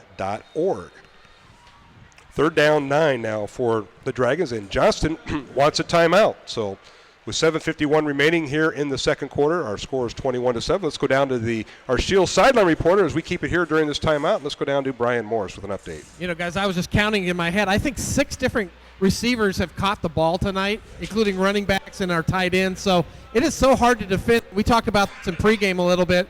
Dowling has just spread the ball around to a lot of different running backs for the quarterbacks. 6 or 7 guys have caught the balls this year. So the tendencies of this team, I think it's hard for other coaches to understand what Dowling's going to do with the ball, because every game that seems like they've focused in on a different receiver. Cole Shazinski against Valley had about 8 or 9 catches. Last week I think he had 1 catch. So the coaching staff's doing a great job of looking at the players they have, looking at the matchups, and calling the plays that will enhance this offense. You know, and Brian, I know you and I talked about that a little bit, about how well these coaches do that. They find what you're going to give them, and they're very good at that, and they take advantage of it. Good coaching staff. All right, out of the timeout. Thanks for that update, Brian, from our Shield sideline reporter. 3rd and 9, Johnston from their own 21. They trail 21-7. Back to throw is quarterback Bacon. He fires the ball downfield, and the pass is incomplete. Quite a matchup down here on the near sideline. The Johnston receiver, and that was Jacob Newcomb, and the Dowling defender, Dave Marcoulier, and that was Drew Madden. And he, the quarterback, not a real well-thrown ball. He had Ryan Wells and Ross Audie both in the backfield pressuring him, so the ball sailed on him a little bit. Brings up the ever-dangerous Michael Zachary, and if they kick him the ball, Mark, I'm really going to question what they're thinking. Well, let's see which punter is in there for Johnston. I believe it's number 21. That's Carter Wunsch. And he receives the punt at the 10-yard line, gets it away. It's a low end-over-end kick, and it bounced at the 50, and Michael's going to let it bounce this time, and it'll be down right around the 44-yard line. So Dowling 56 yards away from the end zone. That was probably a better decision than he made last time, Dave. It is. You know, we were saying that about East Sioux City, since they're up there and they can't hear us right now. They just kept kicking that ball to Michael Zachary, and he'd run it back, and they just kept doing it. We just couldn't figure out why anyone would kick the ball to Zachary, because he is so quick and dangerous. DowlingWebcasting.com is brought to you by Waters Autoland. New and used cars and trucks. Todd and Thad Waters offer Buicks, GMC cars and trucks, and many other makes and models. Catch the wave at Waters Autoland, Highway 69 in Indianola. WatersAutoland.net. Mark Amadale, Dave Marcoulier here at the press box in Valley Stadium, and Brian Morris on the sideline. And now J.T. Brown back at quarterback, and he is up near a first down after starting at his own 43. Dave, he's dropped at, I think, the Johnston 42, and it is a first down for the Maroons. Nice run by J.T. Brown, who's back in at quarterback. J.T. did a nice job allowing his blocking to develop. Cole Deskin did a great job. Pete Ryan got a nice block from his left guard position. First down, Dowling. J.T. picks up 14 yards on first down. Down to the Johnston 43. 3 receivers to the right for the Maroons. 1 to the left. Here's a snap to J.T. Brown, and they fake the end around. And now Deskin loses the football, and Cole bounces back on it at the 45, but back in Dowling territory, as that was supposed to be a little reverse, but Cole lost the football as he tried to hand it off to you-know-who, Michael Zachary. Yeah, I'm laughing because I watched them practice that. That's a new play, and they put that in. And Coach Wilson always gets a little nervous on this reverses. He's not a real fan of it, so they decided to fake it. And the ball still went on the ground on a fake. So Mark, you won't see that play again. I'll be surprised if you do. It went for a 12-yard loss. 2nd and 18 now for the Maroons. Back at their own 45-yard line. Here's a swing pass to the left side, and it's caught, but that time Aaron Croft fell down as he reached for the ball, and he lost another 2 yards another yard back to the 44-yard line, Dave. Yeah, whenever you run that play, boy, you got to keep your feet, and Aaron just was lucky to catch the ball and was unable to keep his balance, and as you called, Mark, brings up 3rd and a bunch. 3rd and 20 for the Maroons, back at the 44-yard line in Dowling territory. This drive started at the Maroon 43-yard line. They've gained a yard after getting a first down. Dowling has to get inside the 37-yard line of Johnston for a first down. And down here at the bottom, Cole Szynski is one-on-one with the freshman again, and he's got a huge advantage. 3 receivers left, 1 to the right. Back to throw is J.T. Brown. He fires the ball up and trying to hit Michael Zachary and overthrew him. Incomplete. Well covered that time by Jaron Proctor, number 1 for Johnston on coverage. It'll bring up 4th and 20 for Dowling at their own 44. Yeah, I think they saw Zachary out there and knew what Dowling was going to do, and they, as you said, Mark, did a real nice coverage on that. Brings up a punting situation for Dowling Catholic. Maroons will punt as Alec Heeman will stand back at his own 30-yard line, and 1 returner back for Johnston, and that is, I believe it's Siedenberg, along with Proctor. So twin safety back there. High spirally kicked, and fair catch signaled for by Johnston's Nolan Monty, and he'll have it back inside the 20-yard line, and that's where Johnston will start, 1st and 10, with 5:42 remaining here in the second quarter. Dowling 21, Johnston 7 here on Iowa Catholic Radio and webcasting at the Central Iowa Sports Network. And let's go down to the Shields sideline reporter tonight, and that is Brian Morris. Brian? You know, Dave, and you talked about on that reverse that they've been practicing this week, but they did try to fake it. But the unfortunate thing is if they'd have gave that ball to Michael Zachary, there wasn't a Johnston player on that side of the field. So Dowling had them faked out, but unfortunately they were trying to fake them out with a fake out. So they faked themselves out is what you're saying, Brian. On first down, they had it right up the gut. And a nice carry that time by Gus Ginion. And, Dave, you talked about him a little bit in the pregame show. He is a load at fullback for Johnston, 5'10", 215, probably their strongest back. And he went right up the gut for about 8 or 9 yards. And they got a double-team block on the nose, and he just had a full head of steam. Ross Audie fortunately grabbed him and brought him down. So bring up 2nd down and 1. They're going to give him credit all the way to the 26-yard line for a gain of 9. And the handoff, 1st down carry, and it's not Ginion this time. It's the other tailback, and he gets up to the 30-yard line for a gain of 4. Yeah, that was Grant Gosling that time. And, you know, the last couple plays, Mark, I noticed Johnston is getting away from their veer option a little bit and just running straight Gibbs. Straight called plays here, and then that's a little unusual for them. Look for them to start running a little more option. Well, part of that had to do, Dave, I think, with Coach Woodley's field position, because he had it at his 20 the last possession, but then it was back at the 9-yard line. So you don't get too creative when you get that deep in your own territory. Split backs in the backfield, and the quarterback will keep the football. It's Jared Bacon around left end, runs the option to the left, can't pitch it, and he's snowed under and may have lost a yard or at least got back to line of scrimmage. We'll see, but that time the read by Bacon, he was snowed. He had no read after that. That was the inside veer option, and Willie O'Hara, who's in at right defensive tackle, did a really nice job of playing off a block and making the tackle. O'Hara, he's been getting some reps tonight, and he's done a great job. All right, I'll bring up 2nd and 10 for Johnston. Split backs in the backfield for the Dragons. They go left to right on your screen and left to right in front of us as they go from the north end zone to the south here at Valley Stadium. Long count by Bacon. Runs the option to the left, keeps the football, puts his head down and gets across the 35, maybe to the 36-yard line for a gain of 6. Quarterback was Jared Bacon on the carry for Johnston, the 5'11 senior. Scott O'Hara again.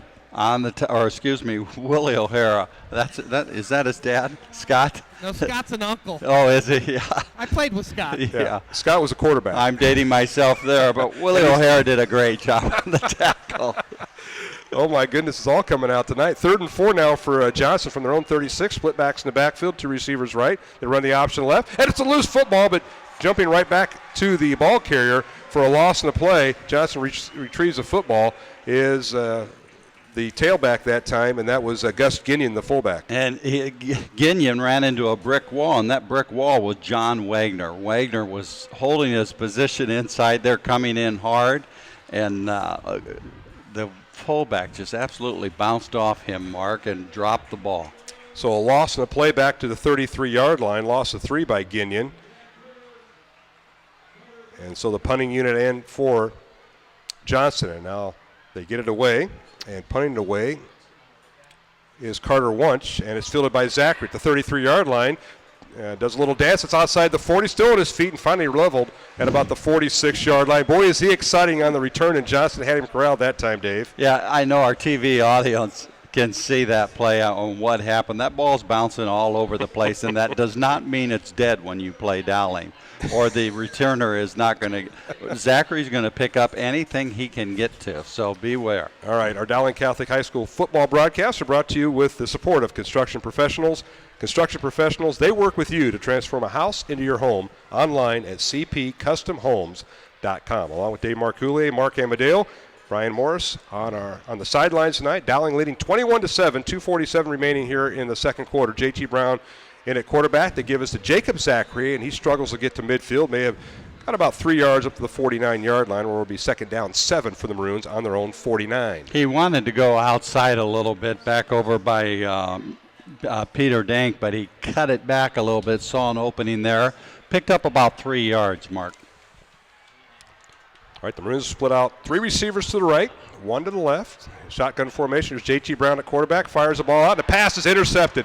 Intercepted by the Dragons, and stepping right in front of the football is Carl Rasmussen. He goes both ways. He's a Sam linebacker, and he's a backup tight end, and from his linebacker spot, he intercepts it at the Johnston 49. And that pass was intended for Tommy Wanek, but the linebacker cut right in front and made the interception.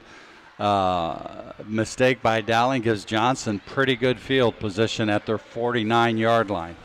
All right, with 2:14 remaining here in the half, 21-7 is our score. Johnston with the lead. Did you see the replay there, Dave? And here you can see the linebacker reads it and cuts right in front of him and is brought down immediately. So Rasmussen on the interception. Johnston with the first down at their own 49. They have 2 timeouts remaining. Here's a pitch to the right side, and running with the football is T-Boy White, and they really string that out, Dave. And he gets into Dowling territory, but a yard into Dowling territory, knocked out of bounds at the 49, a gain of 2 for T-Boy. I tell you, Brendan Doherty really did a nice job on that, stretching that play out and not allowing him to get the corner. All right, to bring up second down and 8 for the Maroons. Johnston second down and 8 for Johnston at the Dowling 49. We'll see how we're almost into the 2-minute offense mode here. Dave, we're getting very close to that. Johnston will split out 2 receivers to the left. One of them is Jacob Newman, number 85, and now the give is to Grant Gosling, and Gosling tries to get outside the numbers, and he's finally going to the right side, gets inside the 45 of Dowling, gain of 4. A little confusion by the Dowling front 7 on getting set quick enough. Johnson ran a pretty quick play to the right side. Nico Scigliano on the tackle, Mark. All right, DowlingWebcasting.com is brought to you by Triplet Office Essentials. Triplet Office Essentials for printing and promotional products and interior solutions. Triplet Office Essentials, 3553 109th Street in Urbandale. Triplet.com is the website. 3rd and 3 now for the Dragons, the Dowling 44. And the give is to Gus Ginion, and loose football, and finally driven down and recovered by Johnston back inside their own territory, inside the 45-yard line. Dave, that thing really blew up. Oh, I tell you why. Jacob Hummel and Brendan Doherty just flew to the ball carrier and hit him hard, and the ball just took off, Mark, and went back. 14-yard loss for Johnston, a timeout on the field. So timeout Dowling that we'll time. take a break with 1:13 remaining. You're listening to Dowling Catholic Football here on the Iowa Catholic Radio Network and the Central Iowa Sports Network. Miss your hometown clothing store? The one that had it all? Everything to get the work done, all in one place? G&L Clothing is your hometown Iowa store. Stop in and see us. Or we're only a click or phone call away. Family owned for nearly a century. G&L Clothing.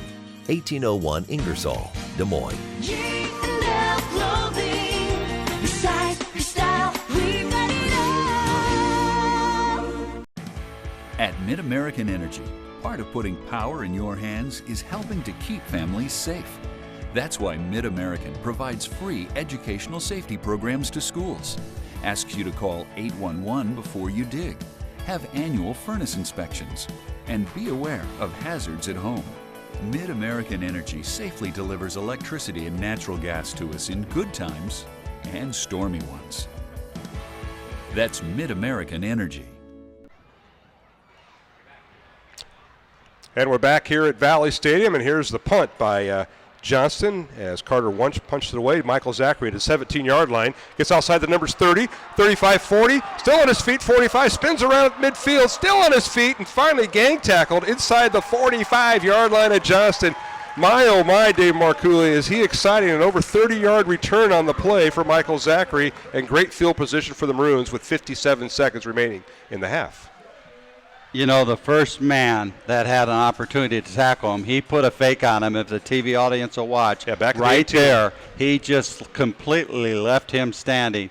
He turned on his jets and then tried to cut back and really did a nice job on a nice return, as he does 99.9% of the time. Don't kick him the ball, teams. 39-yard return by Michael Zachary. First down Dowling at the Johnston 43-yard line, with 57 seconds remaining here in the half. And now Kurt Walding back in at quarterback for the Maroons, goes back in the pocket, fires the ball near side, and he threw it away incomplete, as intended receiver closest to the ball was Cole Shazinski. Let's go down to our Shields sideline reporter, and that is Brian Morris. Brian, we get so caught up in watching the replay on the webcast, we forget about you. Take it away, my man. Did the Johnston guy leave anything on the field is what I want to know. But, you know, guys, in the last drive, T-Boy White, he went out after the second play when he ran out of bounds. He was kind of grabbed his hamstring, so we'll kind of watch that in the second half to see if he comes back out. Yeah, that's a big weapon for them, and he just hasn't gotten loose against the Dowling defense tonight. 2nd and 10 Maroons. Play action. Here's Walding, stands in the pocket, trying to hit Michael Zachary right over the middle, and the pass is incomplete and almost intercepted by Jared Proctor in the end zone as the ball was overthrown, and Michael Zachary kind of ran underneath it, and Proctor nearly came up with it. Well, and Proctor was almost stride for stride with Zachary on that. Proctor's got a tremendous amount of speed also. He locked up one-on-one there and stayed right with him. Incomplete. All right, 43 seconds remaining in the half. Dowling has has 2 timeouts remaining. But coming up, 3rd and 10 for Dowling at the Johnston 43. The Maroons need a play here, Dave, to get in the red zone with not a whole lot of time left in the clock. Yeah, the officials are discussing something here, Mark. I'm not sure what. But you're right. Dowling Catholic has probably a couple more plays that they're going to try to either take a crack at the end zone or just work their way up the field and get in field goal range. Not sure what the officials were discussing, but it looks like they're about ready to go. All right, let's see. Brian, give us an update. You know, guys, I wish I could tell you what they're talking about down here, but they're coming over to talk to the coaching staff. I'll see if I can find out what that was. But okay, that's fine. We'll take it back here. Again, our score, Dowling 21, Johnston 7 here on Iowa Catholic Radio. That's 1150 AM, 88.5 and 94.5 FM. Streaming at iowacatholicradio.com. And you can also click on and click the listen button. You can watch the webcast at Central Iowa Sports Network. All right, we're back in action. 3rd and 10 Maroons from the Johnston 43. And here is the give. Cole Deskin tries to get outside the numbers. He does, but for a short gain, turns a corner and may have gotten a yard down to the 42-yard line at Johnston. And let's see if the Maroons take a timeout here with 30 seconds remaining. Well, Johnston brought up their 2 middle linebackers into the A-gaps and brought both of them, so they were rushing 6 on that play, and that's tough to rush into 6 people. 1 yard for Deskin, 20 seconds remaining, and it'll bring up 4th and 9 now for the Dragons, or for Dowling against the Dragon defense, which has been pretty stiff here. The Maroons have not scored since the 8.5-minute mark. Dowling leading 21-7, and Dowling now going to call timeout, it looks like, and they do. So we'll take a break with 3 seconds remaining. It's 4th and 9 Maroons, Dowling leading 21-7, back in 1 minute here on Iowa Catholic Radio and the Central Iowa Sports Network. Here at Fireplace Superstore, we're growing. We're building a new showroom right next to our current location, but the rain has got construction delayed, so we're still making deals. So now's the time to beat the rush and come in to get the best deals on Central Iowa's largest selection of Heat and Glow fireplaces and gas inserts. Stop in today and see our fire experts. We'll find the Heat and Glow fireplace that's the best for your family at the best prices of the season. Please help us move. Everything's on sale. Heat and Glow. Nobody builds a better fire. Why do I look for the seal? It's about trust. Whether I'm buying a car, hiring a contractor, finding a tax preparer, or an honest mechanic, the Better Business Bureau seal means this business meets high standards. When I see the seal, I know I'll get what I pay for. No more taking chances and no more worries. And I feel good about supporting local businesses. My life is so much easier knowing I can always trust BBB accredited businesses. It pays to look. Marcoulé and Brian Morris. That's 4th down and 9 for Dowling. The Maroons keep the ball on the ground, and here's a handoff to Cole Desk, and he picks up the first down. He's inside the 25-yard line, and a first down for the Maroons with no time left. And we're going to go into halftime, Dave Marcoulé, with the Maroons leading 21-7, and the Maroons on a 4th down play, just kind of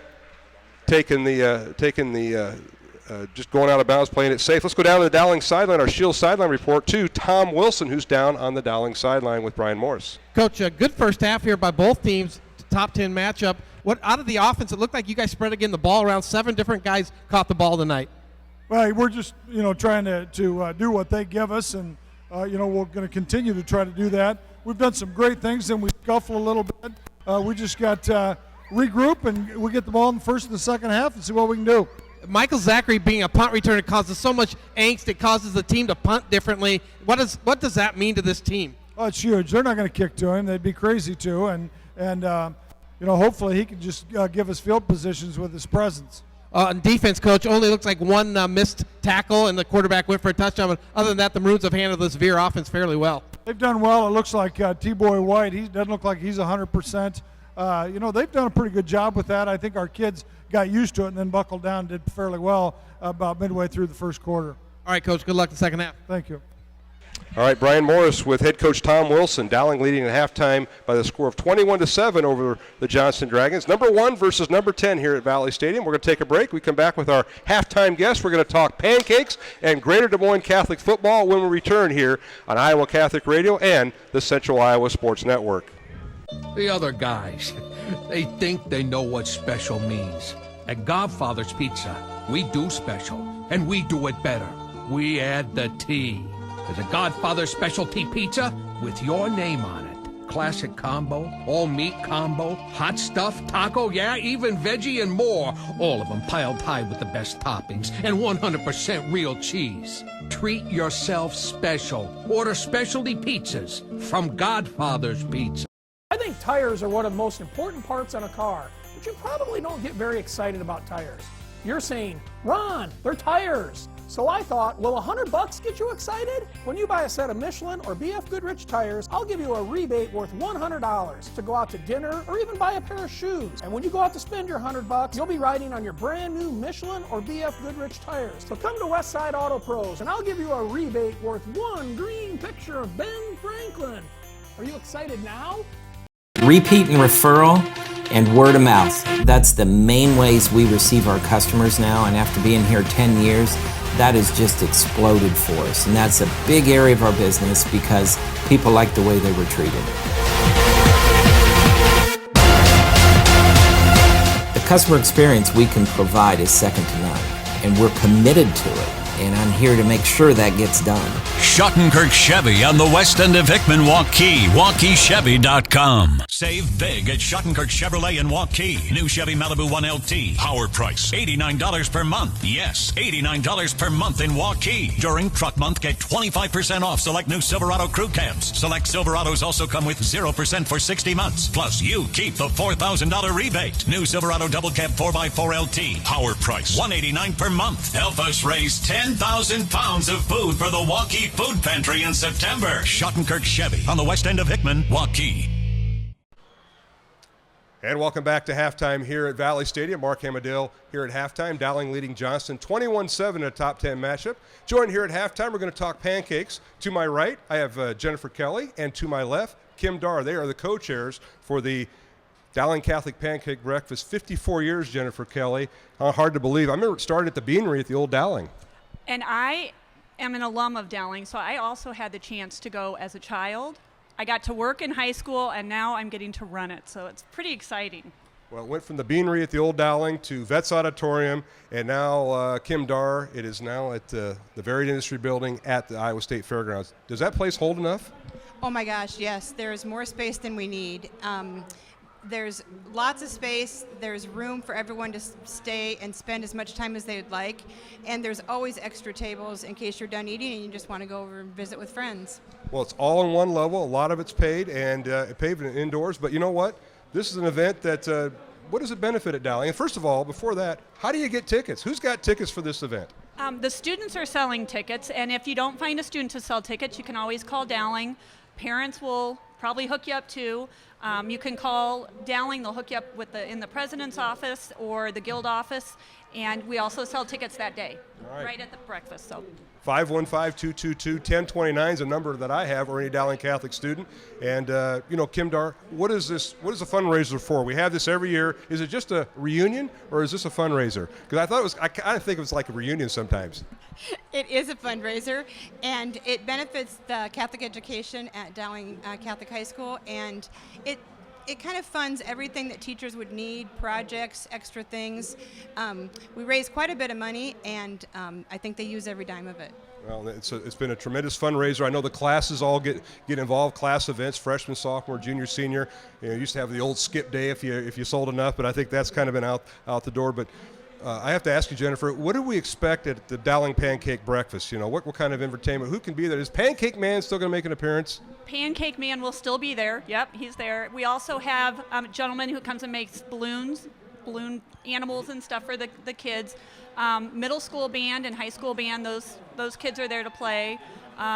We also have students and all the booster clubs, and they're there to talk about what they do. So yeah, lots of things there to see and do. Once again, we're at halftime here. Dowling leading Johnston 21-7. The football game. We're talking pancakes. The 54th annual Dowling Pancake Breakfast coming up. It's October 25th. That's a Sunday, 7:30 to 1 at the Varied Industries Building at the Iowa State Fairgrounds. And Kim, we talk about this, but student participation. I mentioned the classes always had a challenge, and I think they still do. But they have tickets to sell, and they will sell tickets to anyone. You don't have to be a alumnus or a member of Dowling to come. No, in fact, we'd really like the community to get involved as much as they can. They can purchase tickets. They can come eat pancakes. Community members can also volunteer to flip pancakes if they would like. They can put on an apron and come work in the dining room if they would like. And some Dowling alums or other people that are interested in Dowling Catholic High School come and greet people at the door. There are just a lot of things that people in the community can do to get involved. Kim, did they tell you we're broadcasting live on Iowa Catholic Radio during the morning, at least part of the morning, and yours truly will be there greeting folks as they come in? I just found that out today, and that is pretty exciting. I would hope that lots of people would come to the event just so they could talk to you. Here's what happened. I got demoted. I was flipping pancakes, so I got demoted, I think. Jennifer Kelly, a lot of people get involved with this, but there's businesses that really have stepped up. We want to thank our business supporters that have done this. In 54 years, it's quite a trend, and their support is greatly appreciated.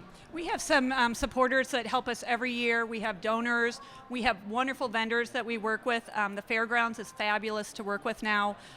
We have a lot of businesses that help with our prizes for our students, and it's fabulous. The people, we call them every year, and we're ready to go. They're ready for pancake. They're ready for us every year. It's been great.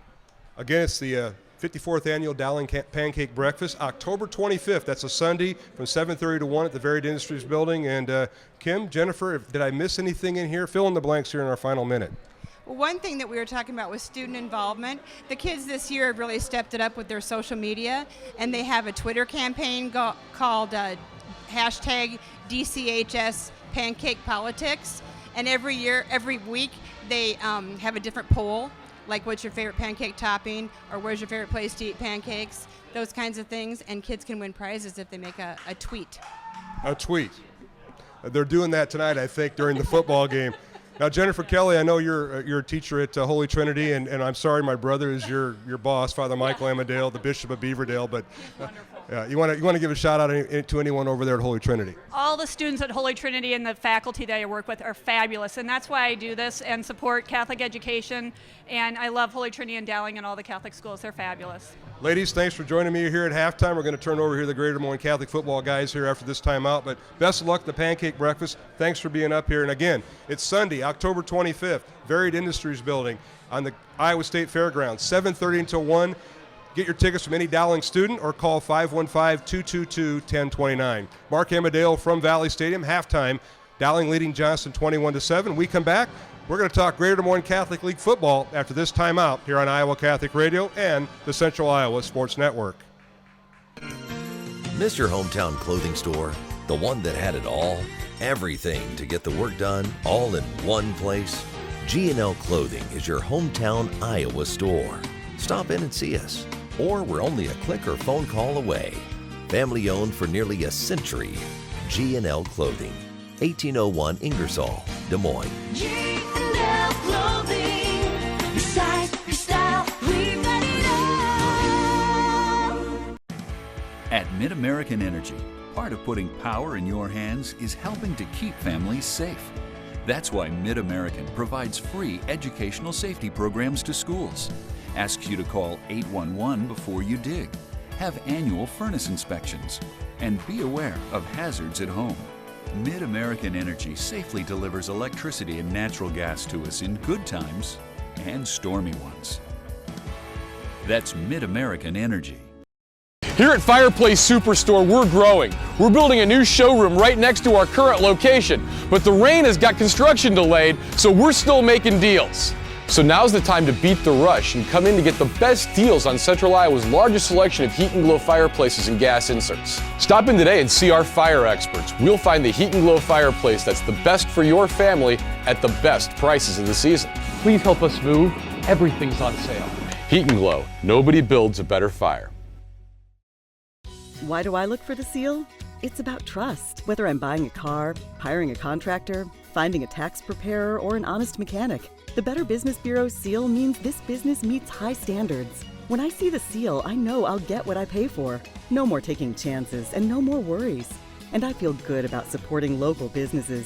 My life is so much easier knowing I can always trust BBB accredited businesses. It pays to look for the seal. See for yourself at bbb.org/Iowa. And welcome back to Valley Stadium here in West Des Moines at halftime as Dowling leads Johnston 21-7. Mark Amadale, joined by members of the Greater Des Moines Catholic Football League. To my right, Dan Huffam. He's the president of Greater Des Moines Catholic Football League. And to my left, Scott Flood, the vice president of the league. And gentlemen, thanks for coming. And Dan, I'll start with you. You're the president. 51 years the Catholic Football League's been in existence. There's been a lot of changes. And thanks for coming up here at halftime. Absolutely. It's an honor. 51 years. That's quite an accomplishment for any league. Well, it certainly is. And how long have you been president, Dan?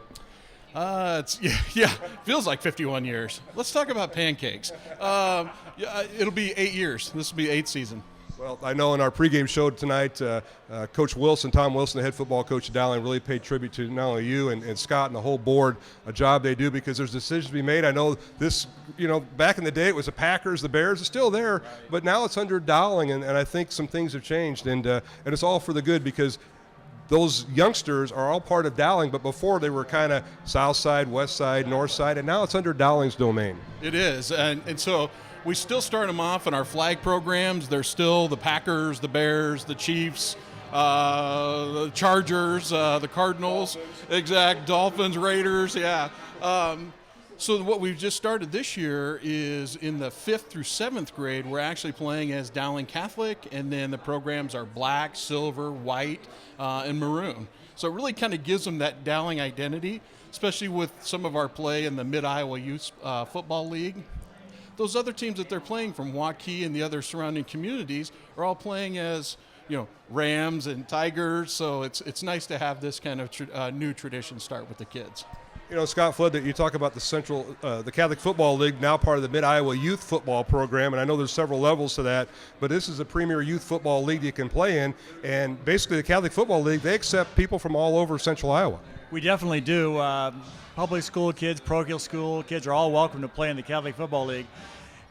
This Mid-Iowa League is turning out to be a tremendous league. You've got all the the big schools in there, Johnston, Ankeny, Valley, Waukee, are all part of this league. So it's if you want to play the best football, you're going to be in that Mid-Iowa League.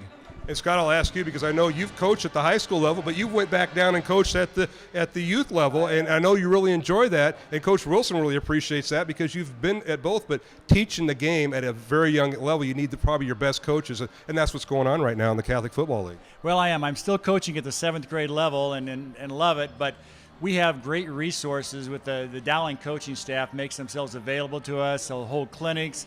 Everything we do is the Dowling scheme, both in defense and offense. So we think that it helps the kids take the next step into Dowling Catholic High School. The terminology is all the same. So Coach Wilson's very supportive of our league. Once again, we're at halftime. Dowling leading Johnston 21-7 here at Valley Stadium. Mark Amadil joined by the executive board of the Greater Des Moines Catholic Football League. How's that for a title, gentlemen? Dan Huffman, the president, to my right, and Scott Flood, the vice president, to my left. And Dan, I got to ask you, you talk about the league and the importance, but heads-up football, and we hear that so much, trying to play this game the correct way. And I know Coach Wilson's part of USA Football and its membership, but so is the Catholic Football League, and playing heads-up football. And tell our viewers and listeners a little bit about that. It was a critical step. So USA Football is essentially the youth arm of the NFL. So it's funded by the NFL, and it's really about the spirit of the game and teaching the game the proper way.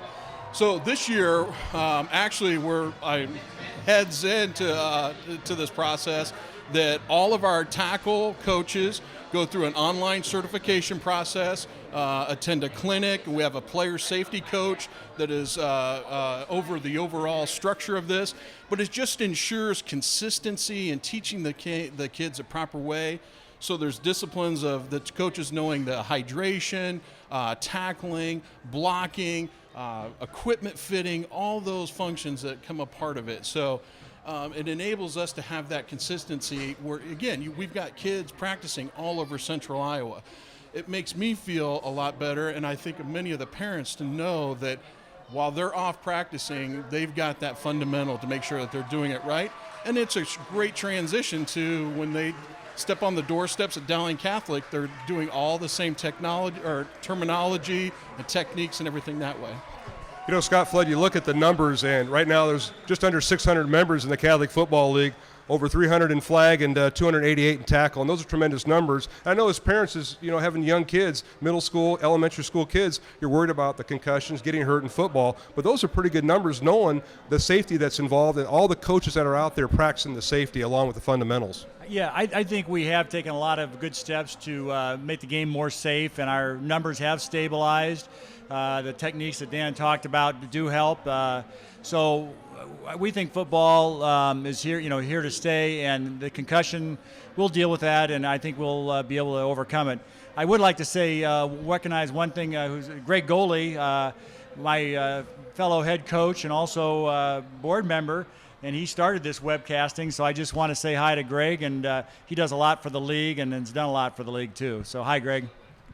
Well, Greg, he's always in our prayers. I know he's been battling some health issues, and Greg has always been a part of this broadcast and webcasting. But I got to ask you, Scott, I understand this. Somebody from your board told me this, that Dan is out, he's outused the cart he has, the golf cart, and he needs a new one. Is that true? I just want to put that rumor to rest for all the Catholic football parents and coaches out there. Does Dan Huffman need a new golf cart? He wants one with his name on it, I think. That's what he's looking for. That's an icon over there at the Dowling field. I might mention the other thing. We've got a great new turf field. It's state-of-the-art. Kids love to play on it. And if you're in the Catholic Football League, you're going to get that opportunity. And Dan, you get the final question. If folks want to be involved or want to know more about the Catholic Football League, they got kids, whether they're in a Catholic school or not, how do they get in touch with you or the organization? I know you have a website. 51 years, I know you've got a website. We do have a website, www.dmcatholicfootball.com. And our email is gdmcfl@gmail.com. And somebody will answer that email, or that will be me. That would be you. And Dan is looking for a golf cart, probably maroon to be nice, with a nice D on it, but we'll talk more about that during the pancake breakfast, I think, in a few weeks. Gentlemen, thanks for joining us here at halftime. Thanks for all you do, Scott. Thank you. All right, and Dan, best of luck to you, and congratulations, El Presidente. Did you get reelected again? we'll see. We'll see that. That's a year-to-year thing here. Absentee voting, I encourage it. All right. Early voting. All right. Halftime score, Dowling 21, Johnston 7. Mark Amadale, joined by Dan Huffam and Scott Flood. We'll be back with the second half. Dave Marcooley and Brian Morris will return after these messages here on the Iowa Catholic Radio Network and Central Iowa Sports Network. Miss your hometown clothing store? The one that had it all? Everything to get the work done, all in one place? G&L Clothing is your hometown Iowa store. Stop in and see us, or we're only a click or phone call away. Family owned for nearly a century. G&L Clothing, 1801 Ingersoll, Des Moines. G&L Clothing, your size, your style, we've got it all. At Mid-American Energy, part of putting power in your hands is helping to keep families safe. That's why Mid-American provides free educational safety programs to schools, asks you to call 811 before you dig, have annual furnace inspections, and be aware of hazards at home. Mid-American Energy safely delivers electricity and natural gas to us in good times and stormy ones. That's Mid-American Energy.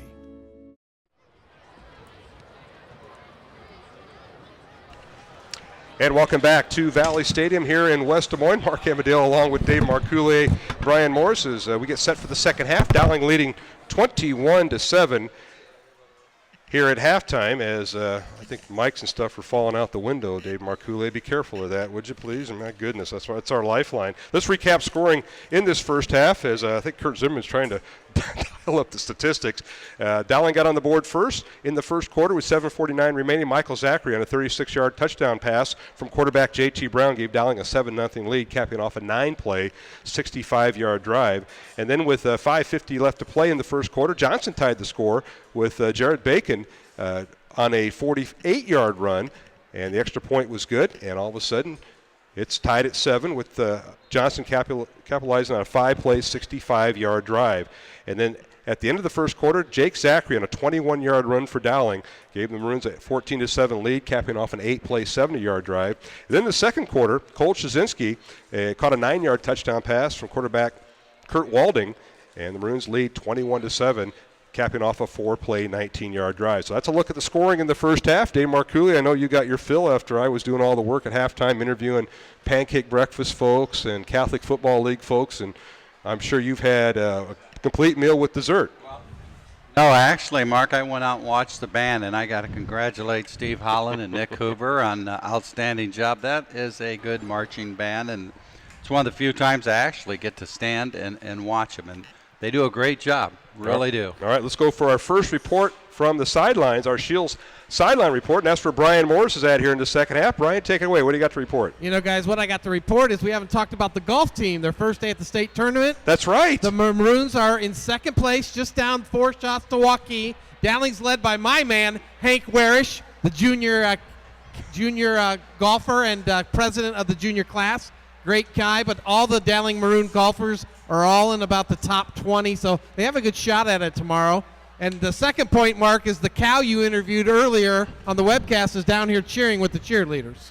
All right, Brian. Well, I appreciate that. Hey, I knew he'd get a good sideline report in. And today we got a first look at the first half numbers as Johnston set to kick off. Dowling will defend the south end zone, and back deep for the Maroons will be Aaron Craw and Michael Zachary. Let's take a look at some of the numbers of the first half. Total offense, Dowling with 180 yards in the first half, Johnston with 117.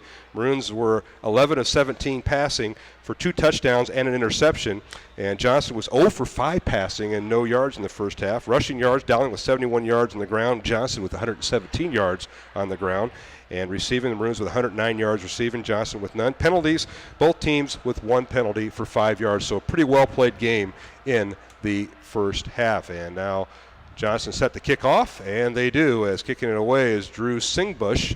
And it's fielded by Zachary down the far sideline, picks it up, and now he runs in reverse across the 10, 15. And that's Craw with it, and still outside of 15, trying to get outside the numbers, and finally throwing down Aaron Craw at the 16-yard line. That's where the Maroons will have it, 1st and 10.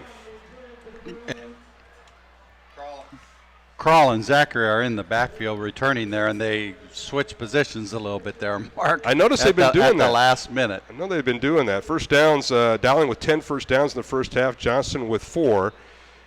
And that's just some of the numbers we have in the first half of this game. Is Dowling leading 21-7, the Maroons on offense, and they have a first down at their own 16-yard line. And the quarterback is Kurt Walding, and he fakes the pass and keeps it on the right side. A quarterback keeper gets outside the 26-yard line. Nice run, and he's near a first down.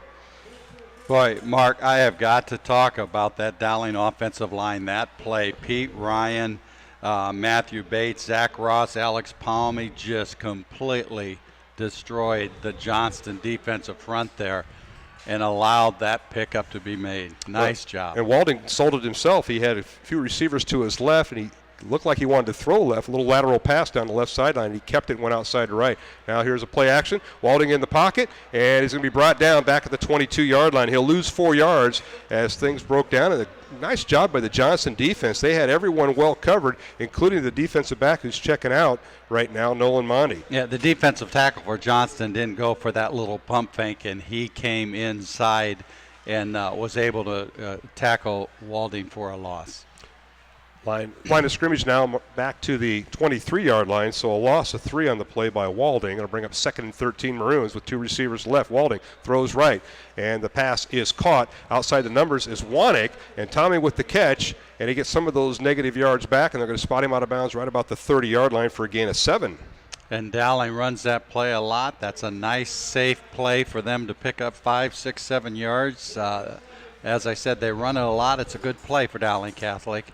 And they were able to pick up quite a few, brings up 3rd and 6. Our broadcast of Dowling Catholic High School football, underwritten by Dental Associates at 3700 Westtown Parkway, West Des Moines, 515-225-6742. Mark Amadale, Dave Marcoule here at Valley Stadium with Brian Morris. Back to throw is Walding on 3rd and 6. He fires the ball, and he throws it away incomplete at the Johnston bench. They'll bring up 4th down for the Maroons at the 30-yard line. A penalty flag down in the backfield. That's going to be holding on Dowling. And I think Johnston will probably decline that and not give the Maroons an extra down here because it brings up 3rd and 6. We'll see what head coach Brian Woodley will do. Coach Woodley, his dad, the head coach Mike Woodley at Grandview, started that program from scratch. Holding on Dowling from referee Mike Vinton. Johnston Dragons declined the penalty. Brian Woodley in his 14th year at Johnston, 77 wins, 58 losses in his career. Coach Wilson at Dowling, 11 years, 109 wins and 58 losses in his career, or at Dowling rather, and it'll bring up 4th down. So the Maroons will set to punt it away on that incomplete pass, and Heeman will step in for the Maroons. Back deep for Johnston will be Jaron Proctor and Nolan Monty. Here's the punt, and it's fielded by Proctor right at the 37-yard line, and that's where the Dragons will have it 1st and 10 from their own 38-yard line. They spot it with 10:39 remaining here in the 3rd quarter. Dowling leading 21-7. Let's go down to our Shield sideline reporter tonight. That's Brian Morris, and Brian, give us an update. You know, guys, I'm just kind of waiting for Johnston to come out of their huddle to see if T-Boy White will come back out, and it looks like he is not. He's not in there, guys. Again, he went off it late in that first half, grabbing his hamstring, so potentially a hamstring injury. Yeah, that'll be interesting to see who does show up in the backfield. They go to a one-back set. Jaron in motion, and that's Jaron Proctor in motion, left to right on a little jet sweep. Gets the handoff, and he's up near a first down. Loose football, and let's see who got it. And I think it may have went out of bounds. Let's see. Did they get Dowling it before it went out? picked it up, I believe. No signal yet. No. Out of bounds right at the 45-yard line. I think he's going to get credit for the gain. Proctor fumbled the football.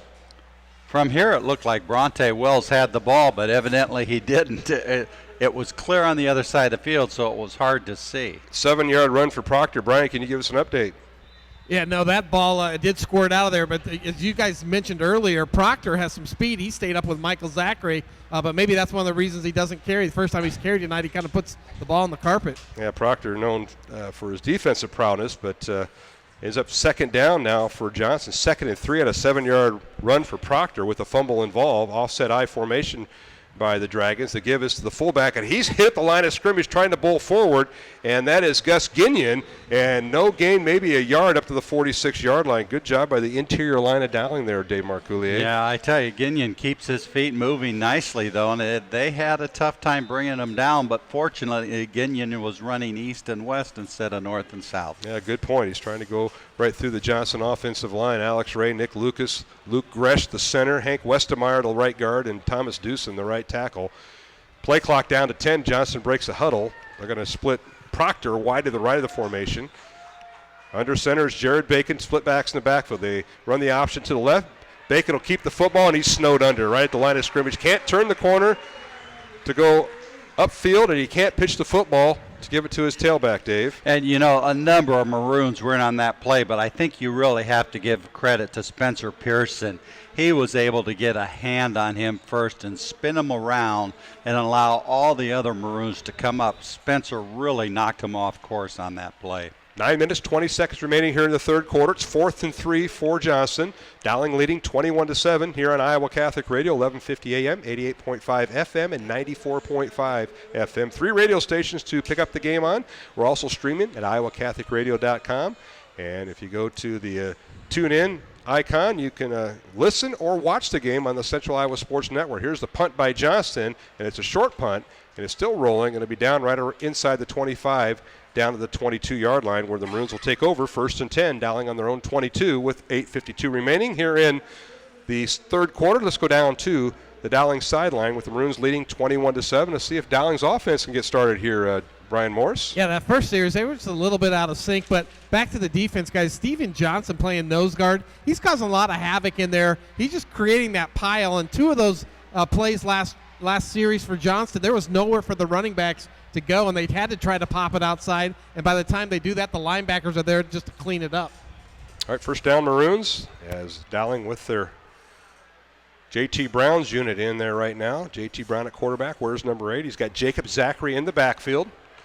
And 1 receiver left, 1 to the right, an extra tight end in the formation. Now, JT out of the shotgun with 2 seconds on the play clock. They got to get the play off, and it's going to be delay a game on the Maroons. Tough break for Dowling as the Maroons took their time. It'll bring up 1st and 15 here, Dave. Yeah, the coaches, I'm watching them. It's a little unhappy on that. They need to get that, be aware of that shot clock or the time clock and get the snap off. And they had Wanek split out wide right. Now they're going to flip-flop him and move him to the left side and bring over to the right side. Michael Zachary wearing number 6, the bottom of your screen if you're watching on Central Iowa Sports Network webcast tonight live. Here's Brown out of the shotgun, fakes the handoff. JT stays in the pocket, now wants to run, puts his head down and gets up to the 19-yard line and gain a 2. Everything broke down, well covered by the Johnston defense, Dave. That was very nicely done by Johnston. He really had J.T. Brown with what we call happy feet, not quite sure what to do, and then he elected, as he should, to run the ball straight ahead. And nice job. You got credit Johnston defense on that play, Mark. All right, the Maroons take Michael Zachary out. They're bringing an extra tight end. That's number 89, Joe Latham, the junior, at 6'4". And the give is to Jake Zachary around Latham's side. He's got some running room. He's got the first down. Jake Zachary across the 30, up near the 32-yard line. Good enough for a Dowling first down. They'll spot his knee down at the 33. Yeah, very nice run to the left side behind Peter Dank and Pete Ryan over there along with the tight end. Nice first down pickup by Jacob Zachary.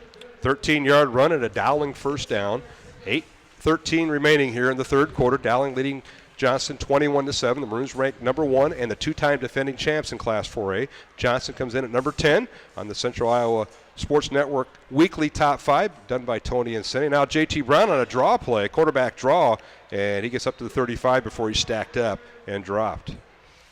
Line had a tough time cleaning that defensive line out that time. That allowed the linebackers to come up and really hold them to not much of a gain at all, Mark, maybe a yard. All right, the Maroons will bring in Aaron Craw. He'll wear number 3. He'll join the backfield with J.T. Brown. Maroons with 3 receivers right, 1 to the left. Game clock under 7.5 minutes. Now Craw in motion, and he gets the pass on the right side, and it's blown up nicely by Johnston. Knifing in there and making the tackle is Carl Rasmussen. And Coach Tom Wilson of Dowling talked about what Rasmussen, really impressed with how he blows up blocks and blows up plays from his linebacking spot, but he's also the backup tight end, and we saw him on defense right there, Dave. And that was that quick pass to the sideline, and that play will only work if the two receivers up front block. One of them did not, and thus a loss on the play. All right, it'll bring up 3rd and 13 Maroons back at their own 31-yard line, a 4-yard loss on that reception. J.T. Brown at quarterback. Here's the snap out of the shotgun. Looks to his right, fires it out, caught by Stevie Sarcone. Can he get rid of the defender? And Stevie's finally knocked down as he gets up to the 39-yard line for an 8-yard gain, and it'll bring up 4th down for the Maroons, 4th and about 5. And Dowling will bring in the punt team.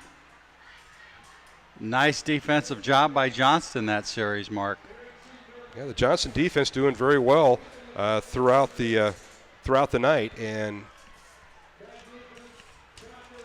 once again stymies the Dowling defense. And back deep for Johnston will be Jaron Proctor along with Nolan Monty as Heeman will punt it away for Dowling. High, short kick. It'll be fielded by Proctor at the 32-yard line, well covered by Aaron Craw of Dowling. So with 6:08 remaining here in the third quarter, Johnston with the football, trailing 21-7. Let's go down to our Shields sideline reporter, and that's on the Dowling sideline, and that's Brian Morris. Yeah, guys, the Dowling offense, that again, penalties, they didn't have many in that first half, but a couple penalties in this second half have kind of stalled some of these drives and put them in some tough situations, always behind the chains. And 2nd and 13 or 2nd and 15, it's a tough one to get. Yeah, it certainly is, and they've found that tough going tonight. All right, Johnson breaks the huddle. They'll go with split backs in the backfield as Jared Bacon, the quarterback, and he's being chased out of the pocket, and he wants to throw, still wanting to throw, and finally dumps it off to a safety valve. The pass is caught for a short gain, and knocked out of bounds is a receiver on the far sideline for the Johnston Dragons, and doing a nice job of catching the football is Grant Gosling, his safety valve, Dave. And that was Steven Johnson breaking through there like no one blocked him at all, and he was just about a half a step short of catching the quarterback, Jacob Schniedenhelm, on the coverage and making the tackle, Mark. Nice play by Steven Johnson, though. DowlingWebcasting.com is brought to you by Eye Care of Iowa. For nearly 35 years, Eye Care of Iowa has provided family eye care to 3 generations of Iowa families. Log on to eyecareofiowa.com. All right, here is a 2nd and 8 play, and that is blown up by Dowling as the Maroons, I don't know if they had a stun on or a blitz day, but they got in the backfield quickly. Well, that was just a real quick pass or pitch to the fullback, and Ross Audie read it all the way, came up instantly. Ross is having a heck of a game. Came up, made the solo tackle. I think that was Ginion who was the yes, ball it carrier. was. It was Ginion. Because as Brian mentioned, we have not seen T-Boy White here in the second half. He thought he injured his leg, might be a hamstring injury back in the first half. So we've just seen Ginion in the backfield along with Gosling and Jared Bacon. So a loss of a yard. It's 3rd and 9. Johnson from their own 33, trailing 21-7. Back to throw is quarterback Jared Bacon. Fires over the middle. The pass is incomplete as he was trying to hit receiver Jacob Newcomb, the 6'2" receiver, the junior, on the right side, well covered by Michael Zachary. But if that ball was near the receiver, he may have picked that. He may have caught that, Dave, for a big first down. Yeah, Jacob Schiedenhill almost got a hand on that also, about 10 yards back, Mark. But nevertheless, incomplete, brings up a 4th down for Johnston. They'll bring out the punt team. They sure will, and Michael Zachary will drop deep for Dowling in his safety spot, and then we'll see which punter comes in for the Dragons. They used 2, and tonight it's been Carter Wunsch, 6-foot junior, who will step back and punt. Here's a snap. Wunsch gets it away, pokes it away down the right side, and Zachary fair catches the ball at the 36-yard line. That's where Dowling will take over, 1st and 10 from their own 36-yard line with 4 minutes 30 seconds remaining here in the third quarter. Dowling leading 21-7 over Johnston. Mark Amadale, Dave Marcoulé here in the Valley at Valley Stadium. Down on the sideline is Brian Morris. Let's go down to Brian on our Shields sideline report. You know, guys, Johnston has been doing that little rugby-style punt, which gives the punting team a little bit more time to get downfield. That time, Dowling put a little bit of pressure on and just about got that block just out of the reach of, I think it was Ross Audie in there. Yeah, it was Willie O'Hara coming in, and he's almost got that the last 2 times they've tried that. And one of these times he's going to break through and block that, Brian. You're right. All right, J.T. Brown remains at quarterback in this series for the Maroons. He sends out 2 receivers to the right, and the handoff is Cole Deskin. Trying to bounce outside the left side. He does. He's finally run out of bounds as the whole bottled up on the left side runs out of bounds at the 41. A pickup of 5 on first down for Deskin. We got a flag on the play, back where it is usually holding, Mark. That's never good, especially if you're an offensive on the offensive team. Chop block on the Maroons. And I know who did it because he's holding up his hands. Blocking below the waist, and that'll be a penalty on Dowling. That's a 10-yarder from the spot, so they'll back the Maroons up. And we want to thank Marion Home Care for bringing you our broadcast here on Iowa Catholic Radio. Marion Home Care provides private home care designed for individual needs. Their phone number, 515-221-9155. Tom Moreland, who sat in with us during the Dowling Valley game, is the proprietor. We thank Tom for all his support here on Iowa Catholic Radio. You can reach them at marionhome.org. Mark Amadale, Dave Marcoulier. It's first and 25 for the Maroons. They're going to spot Dowling all the way back to the 21-yard line. A 20-yard penalty after it's all marked off after the spot. And on first and 25, a handoff to Jacob Zachary. He tries to get outside the left side numbers, and he's kind of run out of bounds over there at the 25-yard line, Dave, for a gain of 4. So it'll bring up 2nd and 21. You know, I believe you pronounce his last name Petrusik for Johnston. Yes. I tell you what, Mark, he's been playing a heck of a game because I see him on numerous plays. Again, he was on Zachary, the first one there. He wraps up and brings him down. Not much of a gain at all. In fact, I don't think any. Looks like it's, well, maybe 2. It'll bring up 2nd down and 21 for the Maroons. They got Crawl in the backfield with J.T. Brown. 2 receivers left, and that's where Brown's looking. He's looking left. He's got a man going downfield, and the pass is overthrown incomplete. He's looking for Cole Billings, but he was well covered and covered nicely that time by Anthony Coleman, the freshman for Johnston, who leads the team in interceptions with 2. Doesn't start but rotates in, and Coleman nearly picked that off and had that well played. And yes, you're correct. He is just a freshman, and when you look at him, he looks like a freshman too, doesn't he? Just a little kid who's out there playing defensive back. He's 5'8", 145 pounds. All right, it'll bring up 3rd down, and they're going to call it 23. The line of scrimmage is the 23, so for Dowling, they got to get just outside the 36-yard, or check that, outside the 46-yard line. All right, here's J.T. Brown on 3rd and long out of the shotgun with 3 receivers right. Now scrambles to his right, penalty flag down the backfield. He fires the ball out, and the pass is overthrown incomplete to Cole Billings. Cole starting or getting the nod tonight over the injury to Jonathan Bliss, who's out for the year with an ACL injury. We got a penalty in the Dowling backfield. I think it was another holding on the offensive lineman. I tell you, these penalties are starting to really hurt Dowling. And I'm sure Coach Woodley will decline this. Will bring up 4th and 23, and he will, as a punting unit is checking in for Dowling. And Brian Morris, if we go to our Shield sideline report here early, the Johnston defense has really stepped up against the Maroon offense. You know, you're right, guys. And this team, you know, coming into this game, 5-1 on the year, ranked 8th, and you just never know against the competition they've played. They've played some good games. They played against an Urbandale team. They played against an Ankeny team. Mm-hmm. But this is a good Johnston team. Their defense are very quick. I like their defense. And it's given Dowling fits here in the second half, and actually a little bit towards the second quarter. Maroons have come up empty, and now here's a snap. Heeman punts it away, and it's a spirally kick. It's a short kick. Fair kick signaled for by the Dragons, and it'll be down by Nolan Monty right at the 39-yard line. So that's where Johnston will take over, 1st and 10 from their own 39. With 3:21 remaining here in the 3rd quarter, Dowling leading 21-7. Mark Amadale, Dave Marcouli want to thank Dowling Webcasting wants to thank MetaBank for providing personal, home, and business and farm banking services to people throughout the Midwest. You can log on to metabank.com. Every customer leaves saying, "I love my bank." That's MetaBank. We appreciate their support.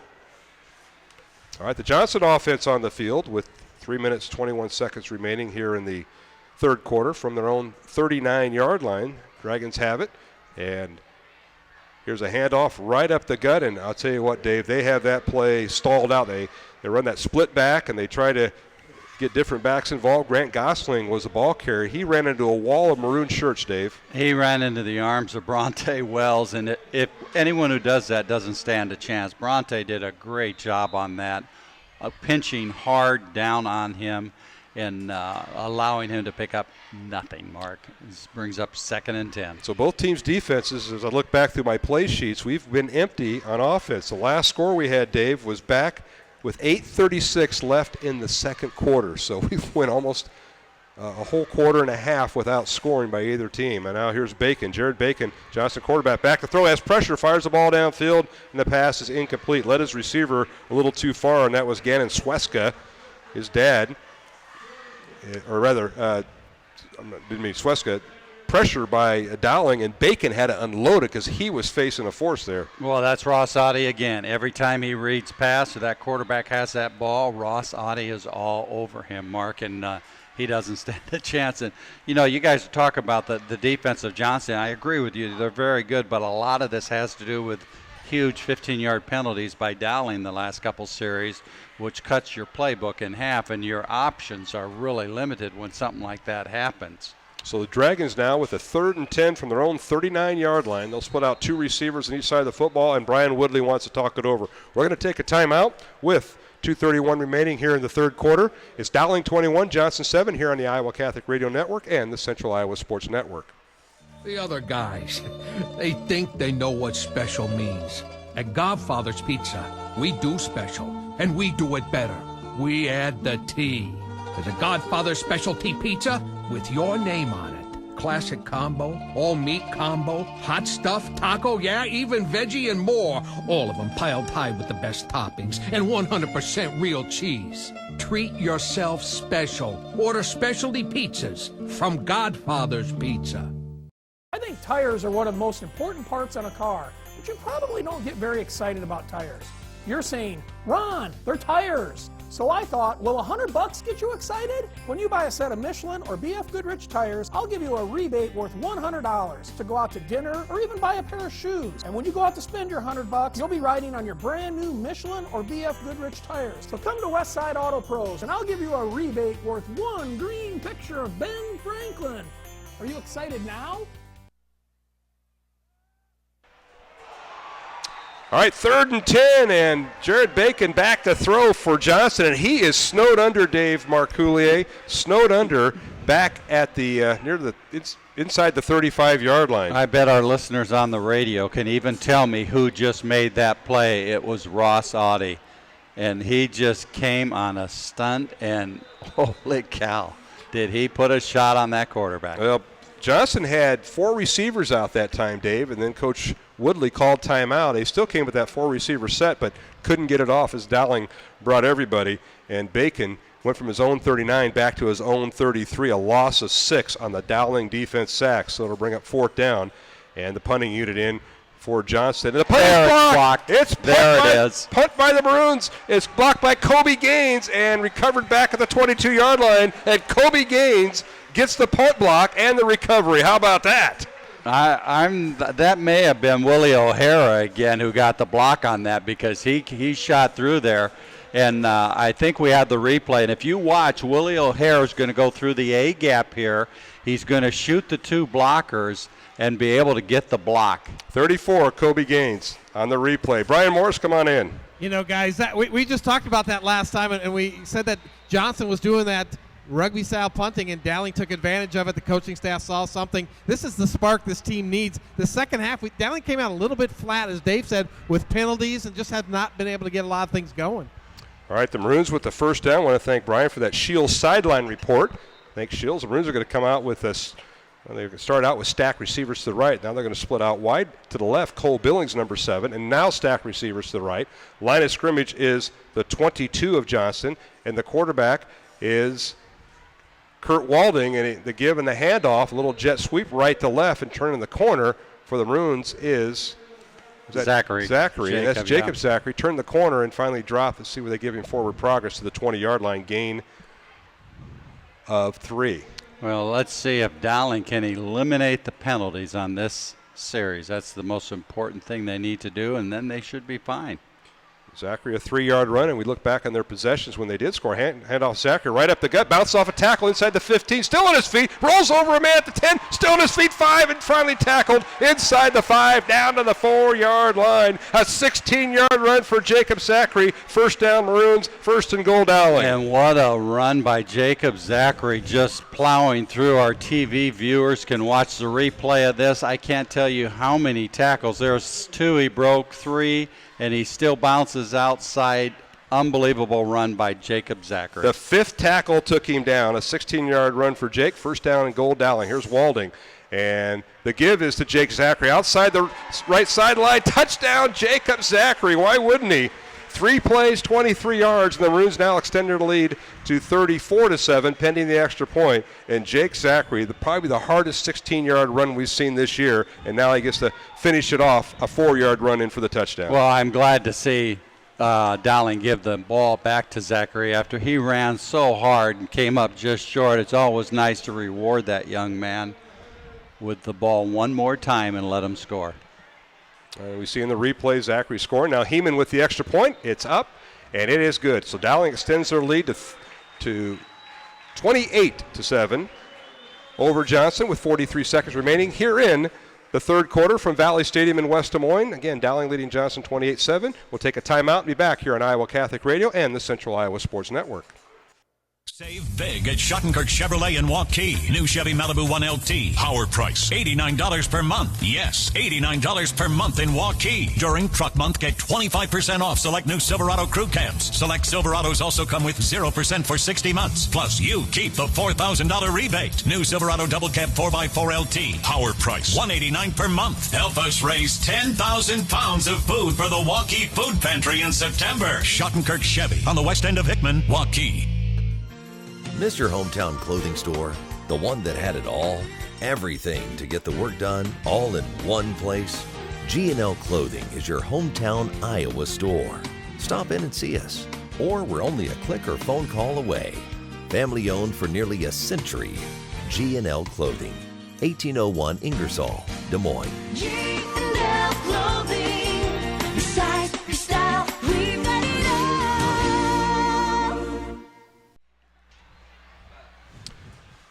And we're back at Valley Stadium here on the Central Iowa Sports Network and IowaCatholicRadio.com. Mark Amadale, Dave Marcooley. Here's a return for Johnston, and running with the football is Gannon Sweska, and he's finally run down at about just outside the 15-yard line. But the Maroons going 3 plays, 23 yards on that touchdown. Jacob Zachary, his second touchdown of the night from 4 yards out, giving Dowling a 28-7 lead over Johnston. Michael Zachary had a 36-yard touchdown pass from quarterback J.T. Brown. So, Brian Morris, as we go down to our Shields sideline report, it's been the Zachary night for the Maroons, and you throw in a touchdown from Cole Zazinski and Kurt Walding. Yeah, Jacob Zachary, guys, he runs so hard, and he runs so he keeps those legs churning, and that's the key. And he's such a big kid. Those tacklers are trying to tackle him up way too high, and a guy like Zachary, you got to tackle him a lot lower. And unfortunately for us, that's not happening. All right, a first down carry, and a big carry for Johnston. Right up the gut is Gus Ginion, and he gets it near midfield, Dave, from his own 17-yard line. He carries all the way to the 49. Wow. That was similar to the play we saw in the second quarter. That was the inside veer option to the right, and he cut it back to the left.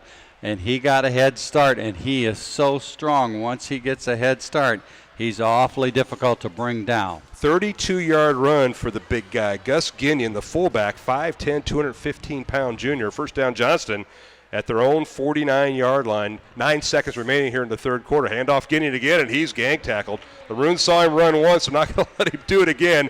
And Ross Oddie leading the charge there, number 46, along with his teammate Nico Scigliano making the stop. And that is the final play of the third quarter. So we'll take a break, and we come back for the fourth quarter. Dowling 28 and Johnston 7. And you're listening to Dowling Catholic Football on the Iowa Catholic Radio Network on 1150 AM, 88.5 FM, and 94.5 FM, and on the Central Iowa Sports Network. We'll be back after these messages. At Mid-American Energy, part of putting power in your hands is helping to keep families safe. That's why Mid-American provides free educational safety programs to schools, asks you to call 811 before you dig, have annual furnace inspections, and be aware of hazards at home. Mid-American Energy safely delivers electricity and natural gas to us in good times and stormy ones. That's Mid-American Energy. Here at Fireplace Superstore, we're growing. We're building a new showroom right next to our current location, but the rain has got construction delayed, so we're still making deals. So now's the time to beat the rush and come in to get the best deals on Central Iowa's largest selection of Heat and Glow fireplaces and gas inserts. Stop in today and see our fire experts. We'll find the Heat and Glow fireplace that's the best for your family at the best prices of the season. Please help us move. Everything's on sale. Heat and Glow. Nobody builds a better fire.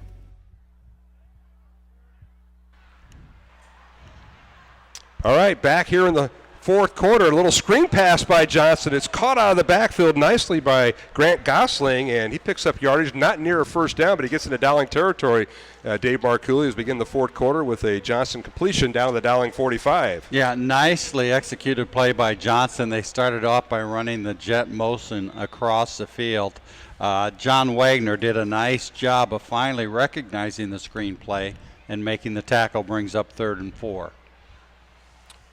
Play goes for 6 yards on the pass by Johnston, so it's 3rd down, and as Dave mentioned, 4 yards for the Dragons at the Dowling 45. Split backs in the backfield, and the quarterback, Jared Bacon, fakes the handoff to the fullback, keeps it around left in, a little keeper, and he found a little sliver of a hole and gets down to the Dowling 42, and he'll be a yard shy of the first down. Will bring up 4th and less than a yard for the Dragons. Well, that time he faked it to Ginion, thinking Dowling would obviously think that he had the ball because he's been running so hard inside.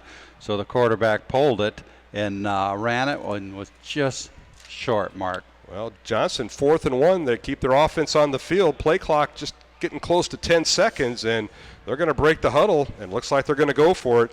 Trailing 28-7, Dragons going for it. Split backs in the backfield. Jared Bacon at quarterback. And here's the give, right side, and I don't know if he got it. In the second effort he did, inside the 40, just inside the 40-yard line, and a first down Dragons on a 2-yard run that time by Gosling.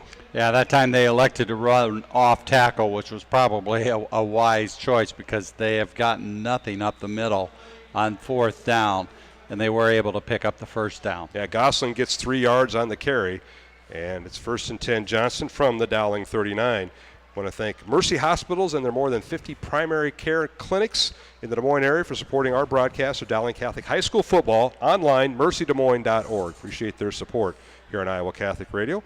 All right, 1st and 10 with 10:10 remaining here in the fourth quarter, and I got a flag on the play before it gets the ball is snapped. We got procedure against the Johnston Dragons. Let's go down to Brian Morris for our first fourth quarter report on our Shields sideline report. Brian, take it away. Yeah, guys, I'm looking over the Johnston sideline, and T-Boy White, he's been over there all half without his helmet on, so he must not be coming back in. And that changes this offense for Johnston. They came out in that third quarter trying to throw the ball, and just by looking at their statistics, they just haven't had to throw a lot this year, and they just have not had a lot of success with that aspect of their game. That's a good point, Brian. When you don't throw it a lot and you're relying on the run, when you're playing catch-up and you're down 3 touchdowns, make it very difficult. And now they run the veer, and the give is right up the gut to Ginion, and he gets down to the 40-yard line, which is near the original line of scrimmage, so it'll bring up 2nd and 10 for the Dragons, back to the 39 at Dowling for a 5-yard run. Well, Ross Audie, Nico Scigliano in on the tackle, along with a couple other Maroons. But that Ginion, he is a load when they run that inside veer option and he gets the ball. He is tough. You know, we talked about T-Boy White and Gosling at running back and Bacon the quarterback, but Coach Wilson talked about Ginion, and he talked about some other intangibles for this team, and one of them was Carl Rasmussen for Johnston, tight end and linebacker. And boy, have they come to play. And now the handoff right up the gut to Ginion again, and he gets down to the 35-yard line for a 4-yard run. Well, that's the inside veer option that they're running, and they're able to pick up a few each time they run that, so they're going to stick with it. All right, line of scrimmage now, the Dowling 34-yard line. Ginion on a 4-yard run. It's 3rd and 5. They're getting some of that penalty yardage back. 3rd and 5 from the Dowling 34. And the Maroons jump into the neutral zone, and that may give them the first down by penalty. Dowling got just a half count too soon, Dave, and penalty on the Maroons. You know, that looks similar to what I saw in practice Tuesday. The defensive tackles were a little jumpy in practice Tuesday, and they jumped off sides here. And as you said, Mark, it's going to be first down or just a foot or two short. Yeah, the officials are kind of talking it over. They don't know if they want to bring the chains out or just want to make sure the spot is correct. I want to thank Dr. Theron Jameson at Jameson Orthopedic Clinic, offering independent medical examinations for patients in need of caring family orthopedic joint and pain care services. That's Dr. Theron Jameson at the Jameson Orthopedic Clinics, 2213 Grand in Des Moines, for supporting our coverage of Dowling Catholic football on dowlingwebcasting.com. Mark Amadale, Dave Marculia here in the press box at Valley Stadium on a very cool night. Temperature's not going to dip down to the 40s, but tomorrow highs in Des Moines in the mid-70s, and then Sunday upper 80s scheduled for Des Moines. And a first down is Mike Vince says, the referee tonight in the white hat, his officiating crew says first down. Johnston must have been close there, Dave Markley. I didn't see your binoculars on, so I figured it wasn't that close. I thought he had it, but they measured anyway, and Dragons have it. All right, 1st and 10. Split backs in the backfield. 2 receivers left for Johnston, and they run the option. And now the quarterback, Bacon, turns the corner, and he pulls the ball actually out of the gut of the fullback, and I think that was Ginion. And Drew Madden, Grant Gosling was the fullback. But it was a fumble. But it was a fumble. The ball bounced up, and the quarterback grabbed it back. And let's take a look at the replay here on the webcast as we get back to live action. As quarterback now fakes the handoff to his fullback. Bacon will keep it, and he's snowed under. And Dowling thinks they got the football, and they do.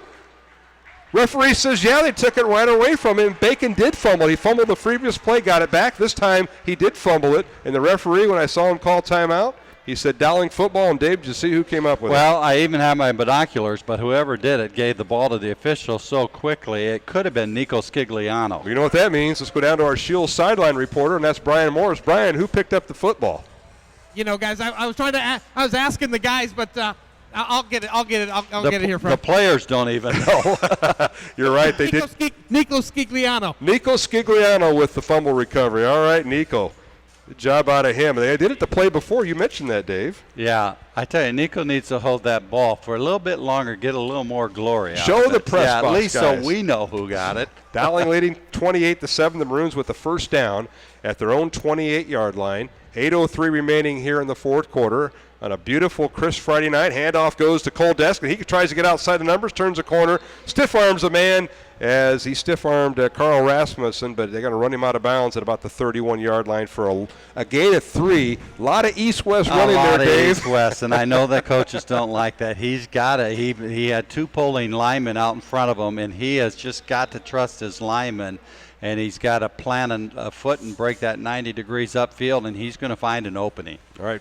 2nd and 7 Maroons. 3-yard gain by Deskin. 2 receivers right, 1 to left. Here's Kurt Walding in at quarterback. Fires a pass out, and it's caught and outside the numbers with the catch. And a nice run is Tommy Wanek, and he's up near a first down depending on where they spot the football. Nice catch by Tommy Wanek. And that time he didn't have a defender in his face because the other receiver on that side picked up the block. Right, and he put a nice move on the first Johnston player who got to him, and he was able to pick up a few more, brings up 3rd and short. 5-yard reception that time by Tommy Wanek. As Dave mentioned, 3rd and 2. Shotgun formation. Here's Kurt Walding keeps the football, and he's going to be snowed under and hit right at the point of attack, and they're going to spot him right at the line of scrimmage, and that's it. So it'll bring up 4th down again. The Johnston defense stiffens as the Maroons try to spread the defense out, and Walding just couldn't find a hole. Yeah, that was a read on that one, and when you have 3rd and short, I bet those coaches would like to see that go in your running back's hand where he can get a head start and go straight ahead, because that's tough for a quarterback to pick up unless there is a wide open hole there. All right, the Maroons will punt it away, and Grant Gosling along with Jaron Proctor will stand back in their own 30-yard line. Heeman receives a snap, punts it away, and it's a beautiful spiral. It'll move Proctor back inside the 20, lets it bounce, takes a Johnston bounce all the way up near the 25-yard line, and Dowling will down it there. So a nice punt that time by Heeman, but unfortunately his spin brought the ball back 5 yards in Johnston's favor, and the Dragons will have it 1st and 10 from their own 24-yard line with 6:32 remaining here in the fourth quarter. Dowling leading 28-7. Number 1 Maroons and number 10 Johnston. Let's go down to our Shield sideline reporter, and that is Brian Morris on the Dowling sideline. And hey, Nico Scigliano getting credit for that fumble, Brian. You know, I tried to get out of the field, guys, and see, but you're right. He gave that ball up way too quickly. You sometimes bring that ball back and even carry it to the sideline so the crowd can see who got it. All right. Yeah, that's exactly right. And, Brian, you may have to visit with him, and we get on our postgame show. And now here's quarterback Bacon on the option play to the right on 1st down. And Jared Bacon, the senior quarterback for the Dragons, may have gotten a couple yards up to the 26-yard line. Dave, Maroons had that well defended, even the pitch man in that play. Yeah, Ross Audie again, Mark. You know, that we've called his name over and over tonight. Beautiful play. All right, 2nd down and 8 for Johnston. They give us to the tailback. Second man through and gets up to the 33-yard line. It'll be shy of the first down, but brought down nicely. And let's see, T-Boy White, as we mentioned, is not played here in the second half, and I believe that was Gosling on the carry, and it was. So he gets it up to the 33, and now they go, and the handoff is to Johnston's Ginion, and I'll tell you what, Ginion was hit and leveled at the point of attack, Dave. And that was Nico Scigliano, shot through there and really put a shot on Ginion. Beautiful play by Nico. 4th down, mark and 3, and Johnston appears to be going for it. Well, 5 minutes and 30 seconds remaining, game clock running, play clock down to 15 seconds, and will the Dragons call timeouts? 4th and 3, Johnston from their own 33. Maroons leading by 3 touchdowns. This might be 4-down territory, and I think Brian Woodley, the head coach for Johnston's, got the side judge in his ear, and he's going to call timeout when the play clock gets down to 1, and he does. So we'll take a timeout with 5:11 remaining, 4th quarter. It's Dowling 28, Johnston 7 here on the Iowa Catholic Radio Network and the Central Iowa Sports Network. Repeat and referral and word of mouth. That's the main ways we receive our customers now, and after being here 10 years, that has just exploded for us. And that's a big area of our business because people like the way they were treated.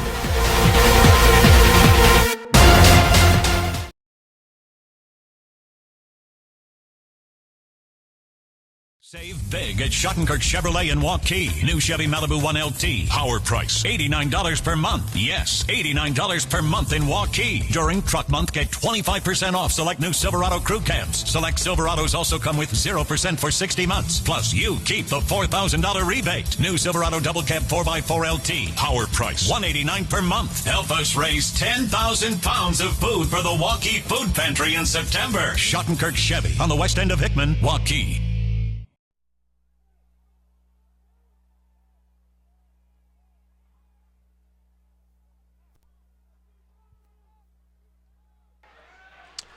And welcome back to Valley Stadium. It's 4th and 3. Johnston going for it from their own 33. Back to throw is Bacon. Fires over the middle. The pass is incomplete. He threw it too low for the receiver on the right side, and that was Gannon Sweska, who ran a quick post route, but pressure by the Maroons, Dave Marcoullier, thwarted that play. Pressure by Ross Audie. I hate to be repetitious, but that young man is playing one heck of a game. Ross Audie came completely unblocked from the outside, forcing the quarterback to throw the ball, and it fell incomplete. Dowling's got the ball back in great field position. I'm not sure why Johnston did that. All right, let's go down to the sidelines, and our Shields sideline reporter, Brian Morris, the Maroon defense holding on downs. Yeah, again, Dowling really had one miscue tonight, guys, and not picking up the quarterback. Other than that, I think they played a great game against this Johnston Veer offense. Yeah, first time we've seen that, and as Coach Wilson said, it kind of reminded him of Urbandale, and now Maroons with the first down at the Johnston 33. JT Brown in at quarterback. They give us a Jake Zachary. He's bouncing through tackles, and it's got a first down inside the 20, down to the 18-yard line. 15-yard run for Jake Zachary, Dave Marcoullier. And he took Clausen and Rasmussen for a ride at least 5 to 10 yards down the field, Mark. All because he keeps his feet moving. 15-yard run. He ran outside right tackle. And as you're watching on the webcast, Dowling going right to left towards the north end zone here at Valley Stadium. And nice run by Jake Zachary. First down, Dowling at the 18 of Johnston. J.T. Brown in at quarterback. He's got Jake Zachary behind him. And fakes the handoff to Zachary. Now wants to throw in the end zone, and he's got a man open, but he underthrows the ball, and it's picked off at the 1-yard line by Johnston. Intended receiver that time was stepped right in front of, and that was Cole Jasinski, and the Johnston defender who intercepted the ball is shaken up, and I think he may have just got the wind knocked out of him, and that is the young man Jaron Proctor with the interception at the 1. So Johnston will take over 1st and 10 at their own 1-yard line. Proctor making the interception, but came straight down his back, and I think he just got the wind knocked out of him. If you watch the replay, Cole Jasinski is open down on the bottom. It was just the wrong read by J.T. Brown, but nice effort nevertheless. And I was watching Coach McLean on the sideline, who is the quarterback coach, to find out his reaction.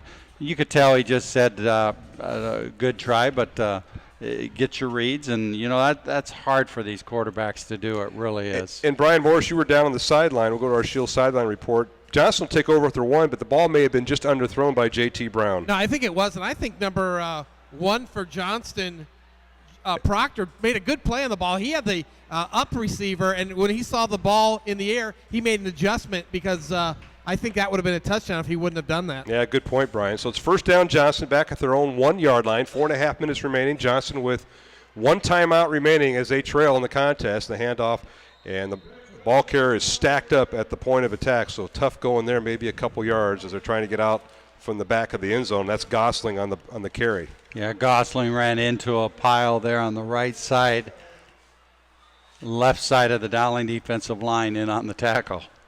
So a 3-yard run for Gosling will bring up 2nd down 7. Johnston being very methodical. They're using most of the play clock to get plays off. Jared Bacon, the quarterback, the senior quarterback, split backs in the backfield with 1 receiver left, tight end in the left. The handoff to Gosling once again, and he follows his fullback that time, Ginion, and he may have gotten a yard or 2 up to the 6-yard line for a gain of 2. You know, it's like Johnston, instead of hurrying to get plays off to get some points on the board and get that onside kick, it's like they're hurrying to get out of here. Yeah, they certainly are. All right, 3 minutes and 40 seconds. The game clock continues to run. It's 3rd and 5, Johnston. From their own 7-yard line, Dowling leading 28-7 here. The Maroons have a road game next week at Drake Stadium. They'll take on Roosevelt, and then they're back home for senior night, and that'll be 2 weeks from tonight at Dowling hosting North here on Iowa Catholic Radio and the Central Iowa Sports Network. Bacon runs the option to the left, and he turns a corner, may have gotten up to the 8 or 9-yard line for a short gain. It'll bring up 4th down for the Dragons. Audie and Hummel in on the tackle that time, both together. Nice job holding them for virtually no gain, Mark. R&R Realty has been solving commercial real estate and business expansion needs since 1985. R&R Realty supports our broadcast of Dowling Catholic High School football here on Iowa Catholic Radio. They establish long-term relationships built on trust. rrrealty.com. Mark Amadale, Dave Marcoullier here at Valley Stadium. Final 2 minutes and 40 seconds here in the 4th quarter. Dowling in control of the ball game. This top 10 matchup, 28-7. And now here's the punt by Johnson, and that's Mitch Benson in the punt, and kind of goes off the side of his foot and out of bounds.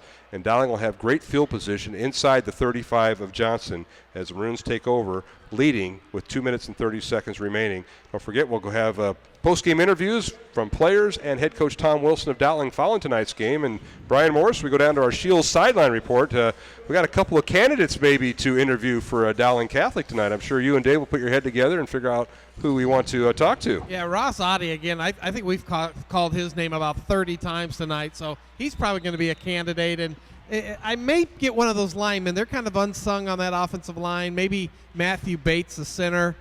We haven't talked to him yet. And, again, being a center with 2 different quarterbacks, that's a tough gig. It all starts with the center, Brian. Absolutely. That's coming from the offensive line coach sitting next to me, fans. Dave Marcoullier. Maroons out of the pistol formation. Handoff goes to Koldeski. He's got some room. Down the near side, inside the 15, 10-5. Touchdown. Koldeskin from 34 yards out. And Dave Marcoullier, he did a nice job following his block right outside the left tackle. You know, we've been waiting to see him break free on a run like that because he's so fast. And he got through, and once he gets through there, no one's going to pick him up. On our television audience, again, if you watch the replay, he goes over behind Peter Dank. Nice block. He breaks that tackle, and no one is going to catch him. Nice run. Deskin from 34 yards out. Tacks on another touchdown, 34-7 Dowling. And now Heeman in for the extra point. Alex kick is up, and it is good. Dowling 35 and Johnston 7 here on Iowa Catholic Radio, 1150 AM, 88.5 and 94.5 FM. And streaming tonight on the Central Iowa Sports Network on our webcast. We'll take a timeout and be back from Valley Stadium here in West Des Moines. Miss your hometown clothing store? The one that had it all? Everything to get the work done, all in one place? G&L Clothing is your hometown Iowa store. Stop in and see us. Or we're only a click or phone call away. Family owned for nearly a century. G&L Clothing.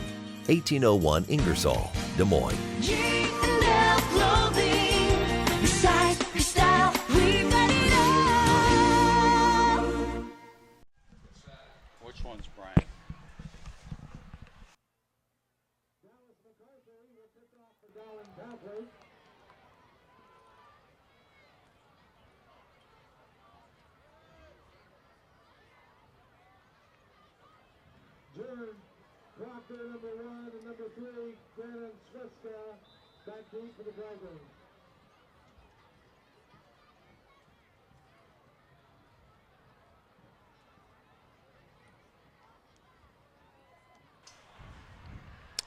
And we're back here at Valley Stadium here in West Des Moines. Mark Amadale, Dave Marcouli, and a beautiful fall night here on Iowa Catholic Radio as 35-7 is our score. Dowling in the lead as here's the kickoff by the Maroons, and it's fielded by the Dragons from their own 5-yard line. And a nice run down the near sideline, and running with the football is Gannon Sweska, still on his feet. Dodges a tackle at the 40. He's going to go all the way in for the score. 95-yard kickoff return. And, Dave, I don't see any flags on the play. Nope, he broke free there. He broke up the right sideline right in front of the Dowling bench, and he broke a couple tackles and went all the way himself. The last man who had the opportunity, you'll see here, was the kicker. At the 45, yep. And he broke it and went all the way. 95-yard kickoff return for Gannon Sweska of Johnston. So the Dragons haven't quit yet. And the extra point now for Johnston is they'll bring in to try the PAT, and that's Brady Jensen in. The holder is Jackson Clausen, and Ross Hinders on the snap ball. There's a muff snap, and now with the football is Jackson Clausen wants to throw in the end zone. The pass is caught. 2-point conversion is good. Clausen, a nice pass that time to Ryan Gears. So Clausen to Gears, 2-point conversion is good. And it's 35-15 our score, Dave, with 2:09 remaining here in the fourth quarter. We'll take a timeout, and we'll be back with the kickoff in 1 minute here on Iowa Catholic Radio. Dowling leading 35-15 here on Iowa Catholic Radio and the Central Iowa Sports Network. Why do I look for the seal? It's about trust. Whether I'm buying a car, hiring a contractor, finding a tax preparer, or an honest mechanic, the Better Business Bureau seal means this business meets high standards. When I see the seal, I know I'll get what I pay for. No more taking chances and no more worries. And I feel good about supporting local businesses.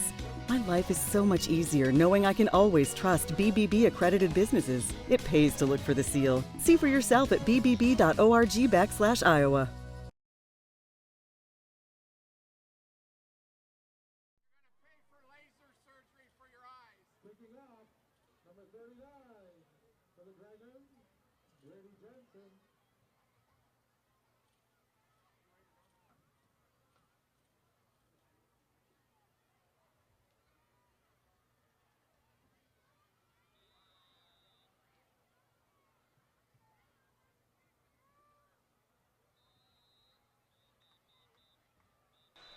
All right, Gannon Sweska with a 95-yard kickoff return, and Johnston now tacks on the 2-point conversion as the holder, Jackson Clausen.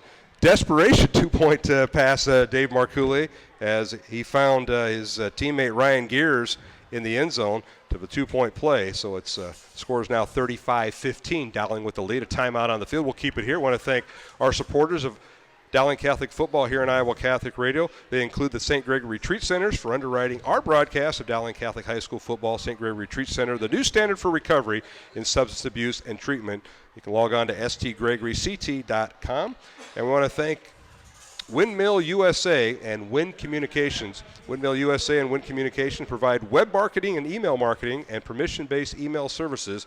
You can reach them online at windcommunications.com. Mark Amadale, Dave Marcouli, Brian Morris on the sideline, and Johnston on the kickoff, and we'll go down to Brian, but looks like an onside kick coming up here, Dave Marcouli, by Johnston with Brady Jansen teeing it up, and now here's the squib kick over to the right side. It's fielded by the Maroons and fielded nicely and recovered by Dowling, and that was Brandon Doherty on the recovery on the onside kick. So the Maroons will have it 1st and 10. Let's go down to Brian Morris, Dowling with the first down at midfield. And Brian, take it away on our Shields sideline report.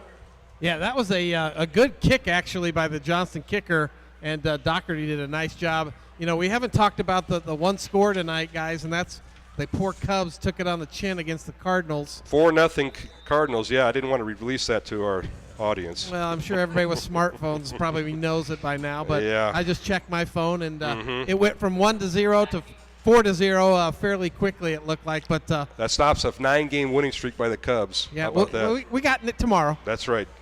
appreciate that outlook, Brian Morris. And that we got a lot of scores to give you. Our thanks to Pete Tarpon, the webcasting group, has Ben Wilson in at quarterback, and the give and running nicely down the right side, and he's got a first down. That's Aaron Craw turning the corner there, Dave Marcoulier. Aaron did a great job of breaking the corner there, and I'm not sure if we had the replay of that or not, but he almost came one man from breaking that for a touchdown mark.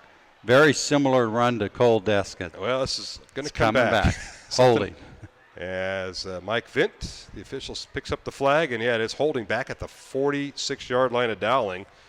Line of scrimmage was the 49 of Dowling, so this is going to come way back.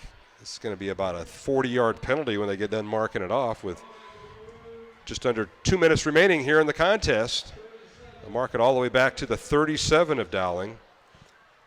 It's quite a change of position. It's about 32 yards difference. Okay, here's Ben Wilson out of the pistol formation. High snap, Ben gets it down, hand off to Craw right up the gut, and Aaron carries the ball up to the 42-yard line for a gain of 5, gets some of that penalty yards back. Running on the left side that time, and we got some reserves in there, Mark. Don't have a lot of time to get their names in, but we'll see what we can do. I see I believe he's playing left tackle, is Josh Jamison for Dowling Catholic. All right. Pistol formation, Ben Wilson, the quarterback now for Dowling, the third quarterback the Maroons have used. Handoff goes left side, and trying to get outside the numbers and dragging tacklers is the tailback that time for the Maroons, Christian Cavan. Cavan shy of the first down, almost back to the original line of scrimmage. Will bring up third and about 12 for the Maroons at their own 48. Also in for Dowling Catholic is Aaron Fritz, and in at center tonight on this series is Vince Scavell. Support for Dowling Catholic football broadcasts provided by Two Rivers Glass and Door. They provide commercial glass and aluminum storefronts, custom and specialty glass for homes, online at tworiversglass.com. Mark Amadale, Dave Marcoulier here. Handoff to Cavan once again on the right side, and Christian, the senior running back for the Maroons, gets up near midfield. That is the original line of scrimmage. It'll bring up 4th and 10 Dowling from the 49. Yarima Roby in at right guard, Mark. That's a tough one. You're doing fine, Mr. Marcoulier, as Aiden Sackett checks in, number 26 for the Maroons, while Cavan will check out. Dowling going for it on 4th and 10 from their own 49, and they're going to let the play clock go all the way down. Think that's 8 seconds. It, Mark. They have to snap it. No, they don't. That's it. That'll do it. Dowling's going to win this one 35-15 as the horn goes off here at Valley Stadium. Final score, Dowling 35 and Johnston 15. Number 1 Dowling, the two-time defending champs, improves their record to 6-0 on the season. Johnston will fall to 5-2. The Maroons now with a one-game lead in District 2 for that title. They have remaining games left against Roosevelt and North. They both play each other tonight over at Drake Stadium, and Dowling will play at Drake Stadium next Friday night as the Maroons will be on the road at Drake Stadium taking on Des Moines Roosevelt. So we'll go to our post-game show here in a moment. Again, our final score, Dowling 35, Johnston 15, along with Dave Marcoulier, Mark Amadale, and a cast of thousands here. Brian Morris on the Shields sidelines tonight. He's going to line up some interviews. We'll get a couple of Dowling players and head coach Tom Wilson, so please join us for the post-game show. I want to thank all the folks at the Central Iowa Sports Network. Pete Tarpey and the group did a fine job. If you had an opportunity to watch it at home, and we'll come back with interviews and more. We'll have all the scores, a lot of scores from around the area here on our post-game show coming up here on Iowa Catholic Radio and the Central Iowa Sports Network.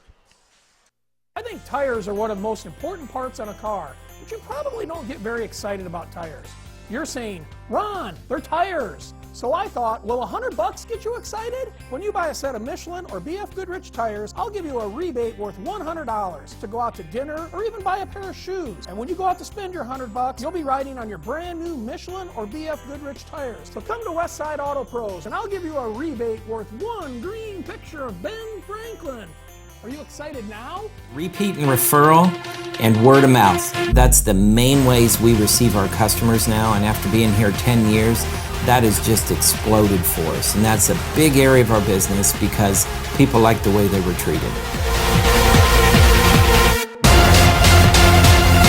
The customer experience we can provide is second to none, and we're committed to it. And I'm here to make sure that gets done. Schottenkirk Chevy on the west end of Hickman, Waukee. WaukeeChevy.com.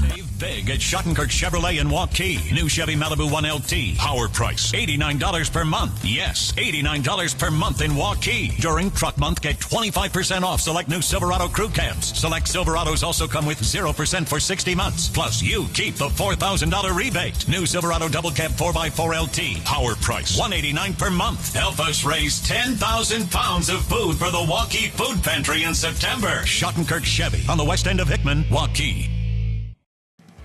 At Mid-American Energy, part of putting power in your hands is helping to keep families safe.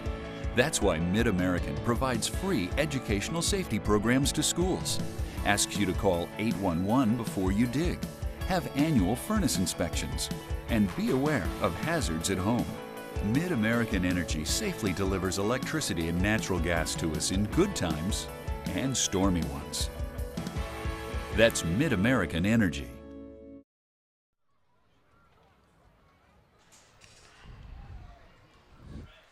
And welcome back to Valley Stadium. Final score here tonight. Dowling defeated Johnston 35-15. Alongside Dave Marcouli and Mark Amadale. Let's get you caught up with some other scores going on in the area. These are 4A scores. Southeast Polk at halftime leading Ames 35-28. Des Moines North and Roosevelt tied at 7. That's Dowling's next two opponents, and they'll take on the Roosevelt Rough Riders next Friday night, 7:30 kickoff from Drake Stadium against Roosevelt. Other scores as Ankeny Centennial shutting out Lincoln 24-0. Valley all over Sioux City West 48-0. Waukee leading Indianola 35-7. These are all second half scores. Fort Dodge shutting out Marshalltown 28-0. And Urbandale leading Mason City 21-4. Is that right, Mr. Tarpey? 21-4. I will take your word for it. And Des Moines East leading Council Bluffs Jefferson 14-7. Here again, Dowling defeating Johnston 35-15. Mark Amadale, Dave Marcouli, Brian Morris. As Dowling, if you're watching our webcast, Dowling team huddling up with head coach Tom Wilson, some players and others having a few moments to themselves before the media take over, and that'd be you and I, Dave, the media. But what a performance by the Maroons.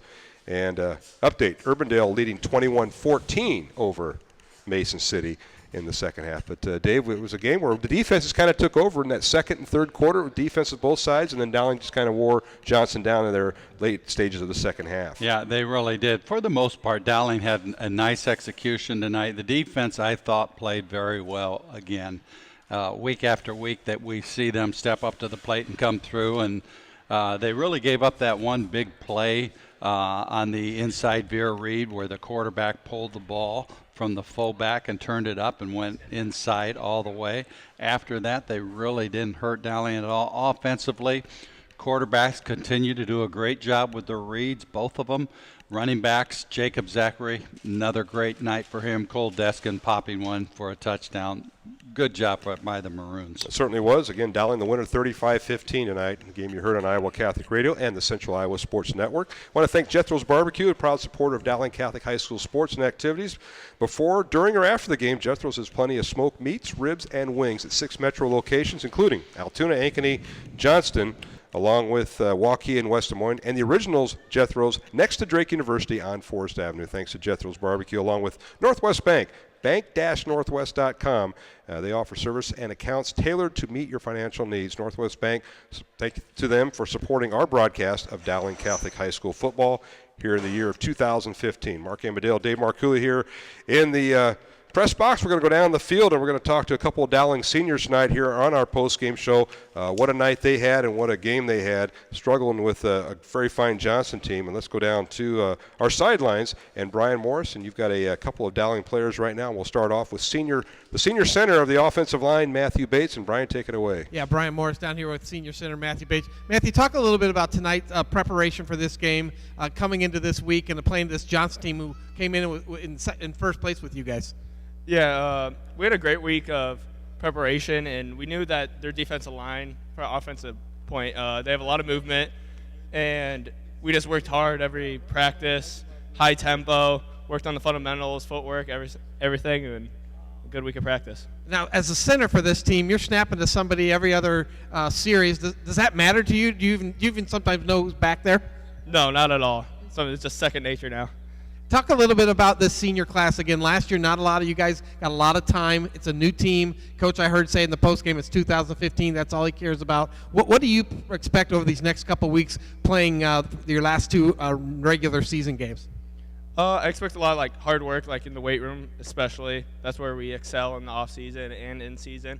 We're gonna do a lot of one-on-ones, make sure we keep on getting better, and go from there. It's your senior season. You were homecoming king, I believe. Yeah. So it's been a fun year so far. What's the expectations? What's the locker room like? What's driving these fellas? Get the three-peat. That's all I got to say. All right. Hey, that's about as well as you can put it. Yeah. Matthew Bates, thank you. Good luck the rest of the season. Back up to you, Mark. All right. Thanks a lot, Brian. With the Dowling Senior Center, Matthew Bates, big number 62. And Dave, you're a product of that offensive line. You're an offensive line coach, and you like how he plays. Well, absolutely. You know, that's a hard position to play at center. You got all the line calls will start with you. The numbering system and Matthew Bates, it's difficult to do. And then he usually ends up going against the biggest player on the other team, especially if it's a odd front. But he's only 215 pounds, and for a center, that's not a real big center. But Matthew Bates has really been doing a nice job this year. Certainly has, and good interview with Brian Morris and Matthew Bates. Again, the final tonight, Dowling 35 and Johnston 15, number 1 Dowling and number 10 Johnston here on the Central Iowa Sports Network and Iowa Catholic Radio.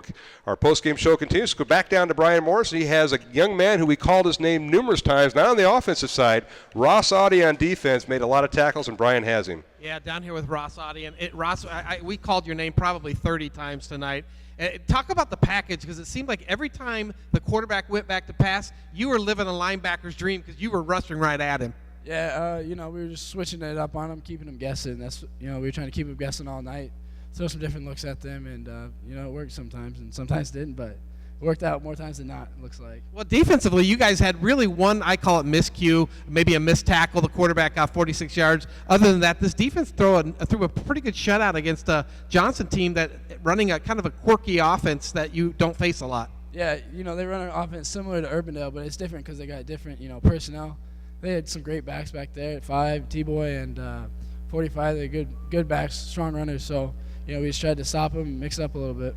Talk a little bit about the cast you play with, because again, when we talked to you earlier, you weren't wearing this, but apparently you had a little issue with your hand. But how does that impact the game? Because it sure doesn't look like it's impacting the number of tackles you're getting.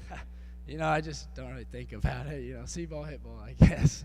I like the attitude, guys. See people, hit people. You got to love it. Well, Ross, congratulations. Great year so far. 2 more weeks, last 2 regular season games, and then it kind of turns into playoff times. And as a captain, what's your role over the next couple weeks? Just keep us focused 1 week at a time. Next week we got Roosevelt. That's where all of our focus has got to be. And, after that we'll move on. But until then, we're focused on Roosevelt. All right, great job tonight, Ross. We'll talk to you later on. Take care. All right, Brian Morris with Ross Audie, Dowling Senior, talking to us on here on the post-game show. Dowling led at halftime 21-7, and the Maroons scoring touchdowns in the second half. Cole Shazinski, a 9-yard pass from quarterback Kurt Walding to end the half, and then Jacob Zachary on a 4-yard run, Cole Deskin on a 34-yard run, and then Johnston scores on a 93-yard kickoff from by Gannon Sveska for a touchdown. So that was some of the scoring in the second half. And now we have head coach Tom Wilson, as Dowling now has moved their record to 6-0 in the season, and Brian Morris has head coach Tom Wilson, Dowling Catholic, on the Dowling sideline. Coach, you went in halftime 21-7. You got a couple scores there in the second half. But talk a little bit about Jacob Zachary. I thought tonight, again, he runs with such a purpose, and he just would not come down. Oh, he's a tough physical player, and I think the big thing for us is strength in numbers. I learned a long time ago that it's tough for one guy to be able to run the table and be a main ball carrier and with the schedule that we play. And Jacob and Deskin use crawl here and there. Really, I think they all complement each other well, and they're all very good players. I think they've bought into the team concept, which is very important. I think it makes us better as a team. You talk about 3-0 now in conference, Coach, 2 more games than regular season. You kind of put yourself in the driver's position. Over the next 2 weeks, what are you looking for this team to accomplish? I keep talking with them about the little things, whether, it'd be assignment football, which defensively we did a nice job of that. But, we started sputtering on offense, and it was a bunch of things, and it was a bunch of little things. One time it's, who we're picking out to throw it to, or we should run it instead of throw it, or blocking assignments. It's those types of things that's going to kind of determine our fate. I think we have to take care of the little things better than what we have to this point. Yeah, it felt like in that second half, that offense just, again, it felt like there was some penalties that just kept pushing you back, and you just couldn't get in a good rhythm in that second half. And that's, you know, when you've seen a sputter, that's kind of what has happened. You get behind the sticks, and you know, we get called for an illegal chop, or we get called for a holding, and it becomes an issue. And you know, you can't play catch up or get the big play all the time. So, you know, we just have to keep working and keep plugging away and see what we can do with this team. You know, Coach, last question for me, or last comment. I know Jonathan Bliss, one of your captains, went down this week. You hate to see a senior kind of end his season with an injury. Talk a little bit about Jonathan Bliss and what he means to this team. You know, honestly, it's heartbreaking. He's a kid that for 4 years has busted his fanny for us. And Jonathan, anybody that knows him knows he doesn't say a word. But football was important to him, and he's an awesome kid. And tore his ACL last year versus Johnston, ironically. And then we find out this week that his other one's torn. And you know, as a coach, I wasn't even sure what to say to him other than thanks for all his effort. And you know, again, if all of us can raise kids that are somebody like him, we'd be all right. He's a great kid, and certainly will remain an important part of the team.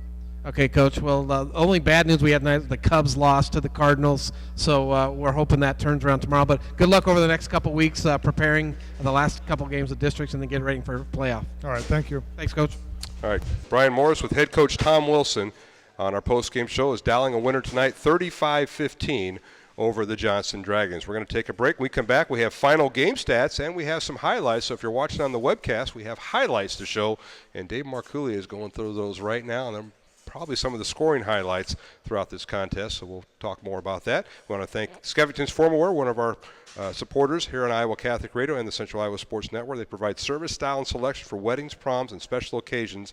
They have locations in Ankeny, Des Moines, West Des Moines, Davenport, and Coralville. That's Skeffington's Formalwear, skeffingtons.com. Back after these messages, the final, Dowling 35, Johnston 15, here on Iowa Catholic Radio and the Central Iowa Sports Network. Miss your hometown clothing store? The one that had it all? Everything to get the work done, all in one place? G&L Clothing is your hometown Iowa store. Stop in and see us. Or we're only a click or phone call away. Family owned for nearly a century.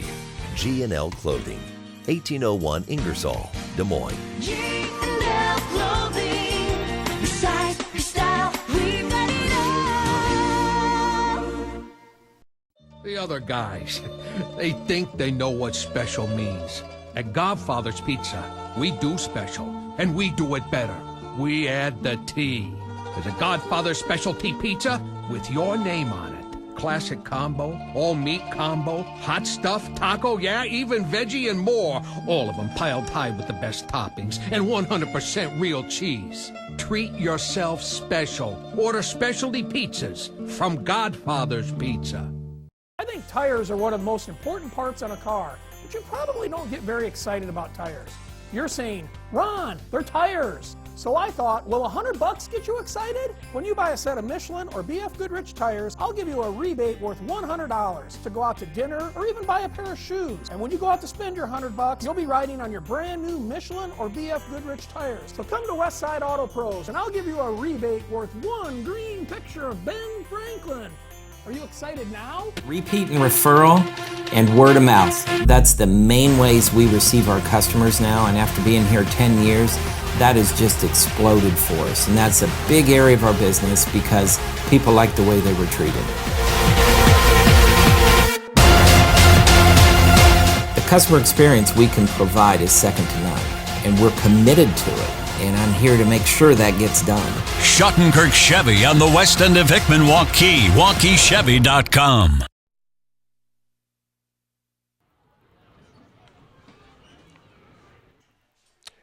And welcome back to Valley Stadium.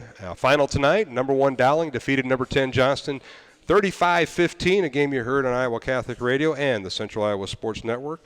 And we have our final stats in for this contest. Dowling with 309 yards of total offense. Johnston 195 yards of total offense. Maroons 124 yards in the air. Johnston with just 8 yards in the air. Rushing yards, Dowling with 185. Johnston with 187 yards rushing. Penalties, Dowling with 5 penalties for 40 yards. Johnston 2 penalties for 10. And as we look at some of the individual numbers, J.T. Brown was 11 out of 17, 1 touchdown and 2 interceptions tonight for 94 yards. And Kurt Walding, 4 of 8 passing for 30 yards and a touchdown. And the leading rusher for the Maroons, Jacob Zachary, 8 carries, 79 yards, and 2 touchdowns, averaging nearly 10 yards a carry was Jacob. Cole Deskin, and he also scored 2 touchdowns. As I mentioned, Cole Deskin, 8 carries, 58 yards, and a touchdown. J.T. Brown, 8 carries for 23 yards. Kurt Walding, 5 carries for 13, and Christian Cavan, 2 carries for 7. For Johnston, Jared Bacon, the quarterback, leading ball carrier, 11 carries, 55 yards, and a touchdown. Gus Ginion, 11 carries for 49 yards. Grant Gosling, 12 carries for 43. And T-Boy White, who did not play in the second half, 8 carries for 29 yards in the contest. So that's a look at some of the numbers of tonight's game. And if you're watching the webcast here on Central Iowa Sports Network, Dave Marcouli and our producer doing a good job of kind of replaying some of the highlights, Dave. And the Maroons win at 35-15, and it all started with Michael Zachary's touchdown from J.T. Brown in the first series. Well, in this first touchdown, Michael Zachary lines up at the top on Johnston's side. He's got one-on-one coverage with the Johnston cornerback, and he's got about a 10-yard cushion. And to draw him up, he's going to run an out and up and then just use pure speed. And he took it downfield from there, Mark, for a touchdown. And the officials waited to make sure he had control of the football. It was a kind of delayed call, and he did score. The second touchdown we're going to show was Jared Bacon, the quarterback for Johnston, running that veer offense, Dave, and it's a read to the fullback, but he decides to keep it. Right. This is the inside veer that Johnston's going to run to the left side. He fakes to the fullback, pulls it out, and he goes all the way, virtually untouched through that hole. And again, that's that assignment football where you really have to be disciplined. That's tough for Dowling to do. That was a 48-yard run by Bacon from Johnston. All right, and what's our next play here? It's a Dowling touchdown, is that right? This, I believe, is a Jacob Zachary run. If you watch Zach Ross on this, he's the right guard. He gets a nice block along with Palmy, making the block inside, and Zachary gets outside and he turns it up and uses speed and strength and takes it into the end zone. And he danced on that sideline because he was just inches from touching that boundary. Right, and he did a nice job allowing his blockers to develop and open up the holes, and then he read what he needed to do and did the rest. 21-yard touchdown run for Jake Zachary. We got one more here or not? I think that'll do it. All right. Well, that's pretty good there, Mr. Replay Guy. You like that TV? Yeah, that's kind of nice. Well, that'll wrap up our coverage tonight here on Iowa Catholic Radio and the Central Iowa Sports Network. I want to thank Brian Morris doing a good job on our Shields Sideline Report, and all the folks up here, Pete Tarpey and his group, Kristen Dalen back at the studio of Iowa Catholic Radio, keeping us on the air as we do the simulcast. We'll do it one more time, and that'll be the Dowling North game. Dave, that'll be in 2 weeks as Dowling will face North. It'll be Parents' Night here 2 weeks from tonight here at Valley Stadium. Well, we look forward to that. It's fun to do, Mark. We do, and it's been a lot of fun here. And you going to any Packer games between now and next week? I hope not. Go Pack, We go. saw a picture of you in the stadium. I don't know if that got on Twitter or not, but that was kind of interesting. Yeah, that was quite a picture, wasn't it? It certainly was. 50-yard line seat. I saw that. I don't know who took that, but God bless you. All right, Dave, thanks for everything, and we'll talk to you next week. Dave Marcouli, my broadcast partner tonight, and again, for Brian Morris and for all the folks here, thank you very much. Our thanks to the Dowling administration. That includes Dr. Jerry Deegan and all the folks at Dowling, Ryan Osborne, the Director of Development, Tom Wilson, Athletic Director and Head Football Coach, along with Michael Connor, Mary Pick, and everyone in the Dowling Athletic Office. Thanks for all they do. Our studio producer tonight at Iowa Catholic Radio was Kristen Dalen. Our thanks to Pete Tarpey and the Central Iowa Sports Network clan. They did a great job, as they always do. Well, the Executive Director of Iowa Catholic Radio is Jerry Brady. Reminder, you can listen to Catholic programming 24/7 on Iowa Catholic Radio. We have live local shows, and it starts each morning with John Leonetti and Gene Wells on the morning show, so please tune in 7 to 8 every morning. Our business underwriters and donors, we thank them all who support Iowa Catholic Radio. Once again, for Dave Marcouli and Brian Morris, this is Mark Amadale. Thanks for listening to the official radio network for Dowling Catholic Sports and Activities, Iowa Catholic Radio, on 1150 AM, 88.5 and 94.5 FM. Again, the final score, Dowling 35, Johnston 15, from Valley Stadium in West Des Moines. And until next week, as Dowling will be on the road at Roosevelt, they'll be at Drake Stadium. Pregame at 7, kickoff at 7:30. For the next broadcast on the Central Iowa Sports Network will be next Friday night. Number 3 Valley hosting Ankeny Centennial for first place in their district. Kickoff at 7:30. Pregame on Central Iowa Sports Network with Paul Yeager and Keith Borness at 7 o'clock. So tune in next Friday as we have Week 8 here on Iowa Catholic Radio and the Central Iowa Sports Network. Until next time, this is Mark Amadale wishing you and your families a safe and blessed, faith-filled weekend. Have a good weekend. Tonight, Central Iowa Sports Network presents Cole's going to get the call up the middle. He sees a seam. 10-5. Touchdown Maroons.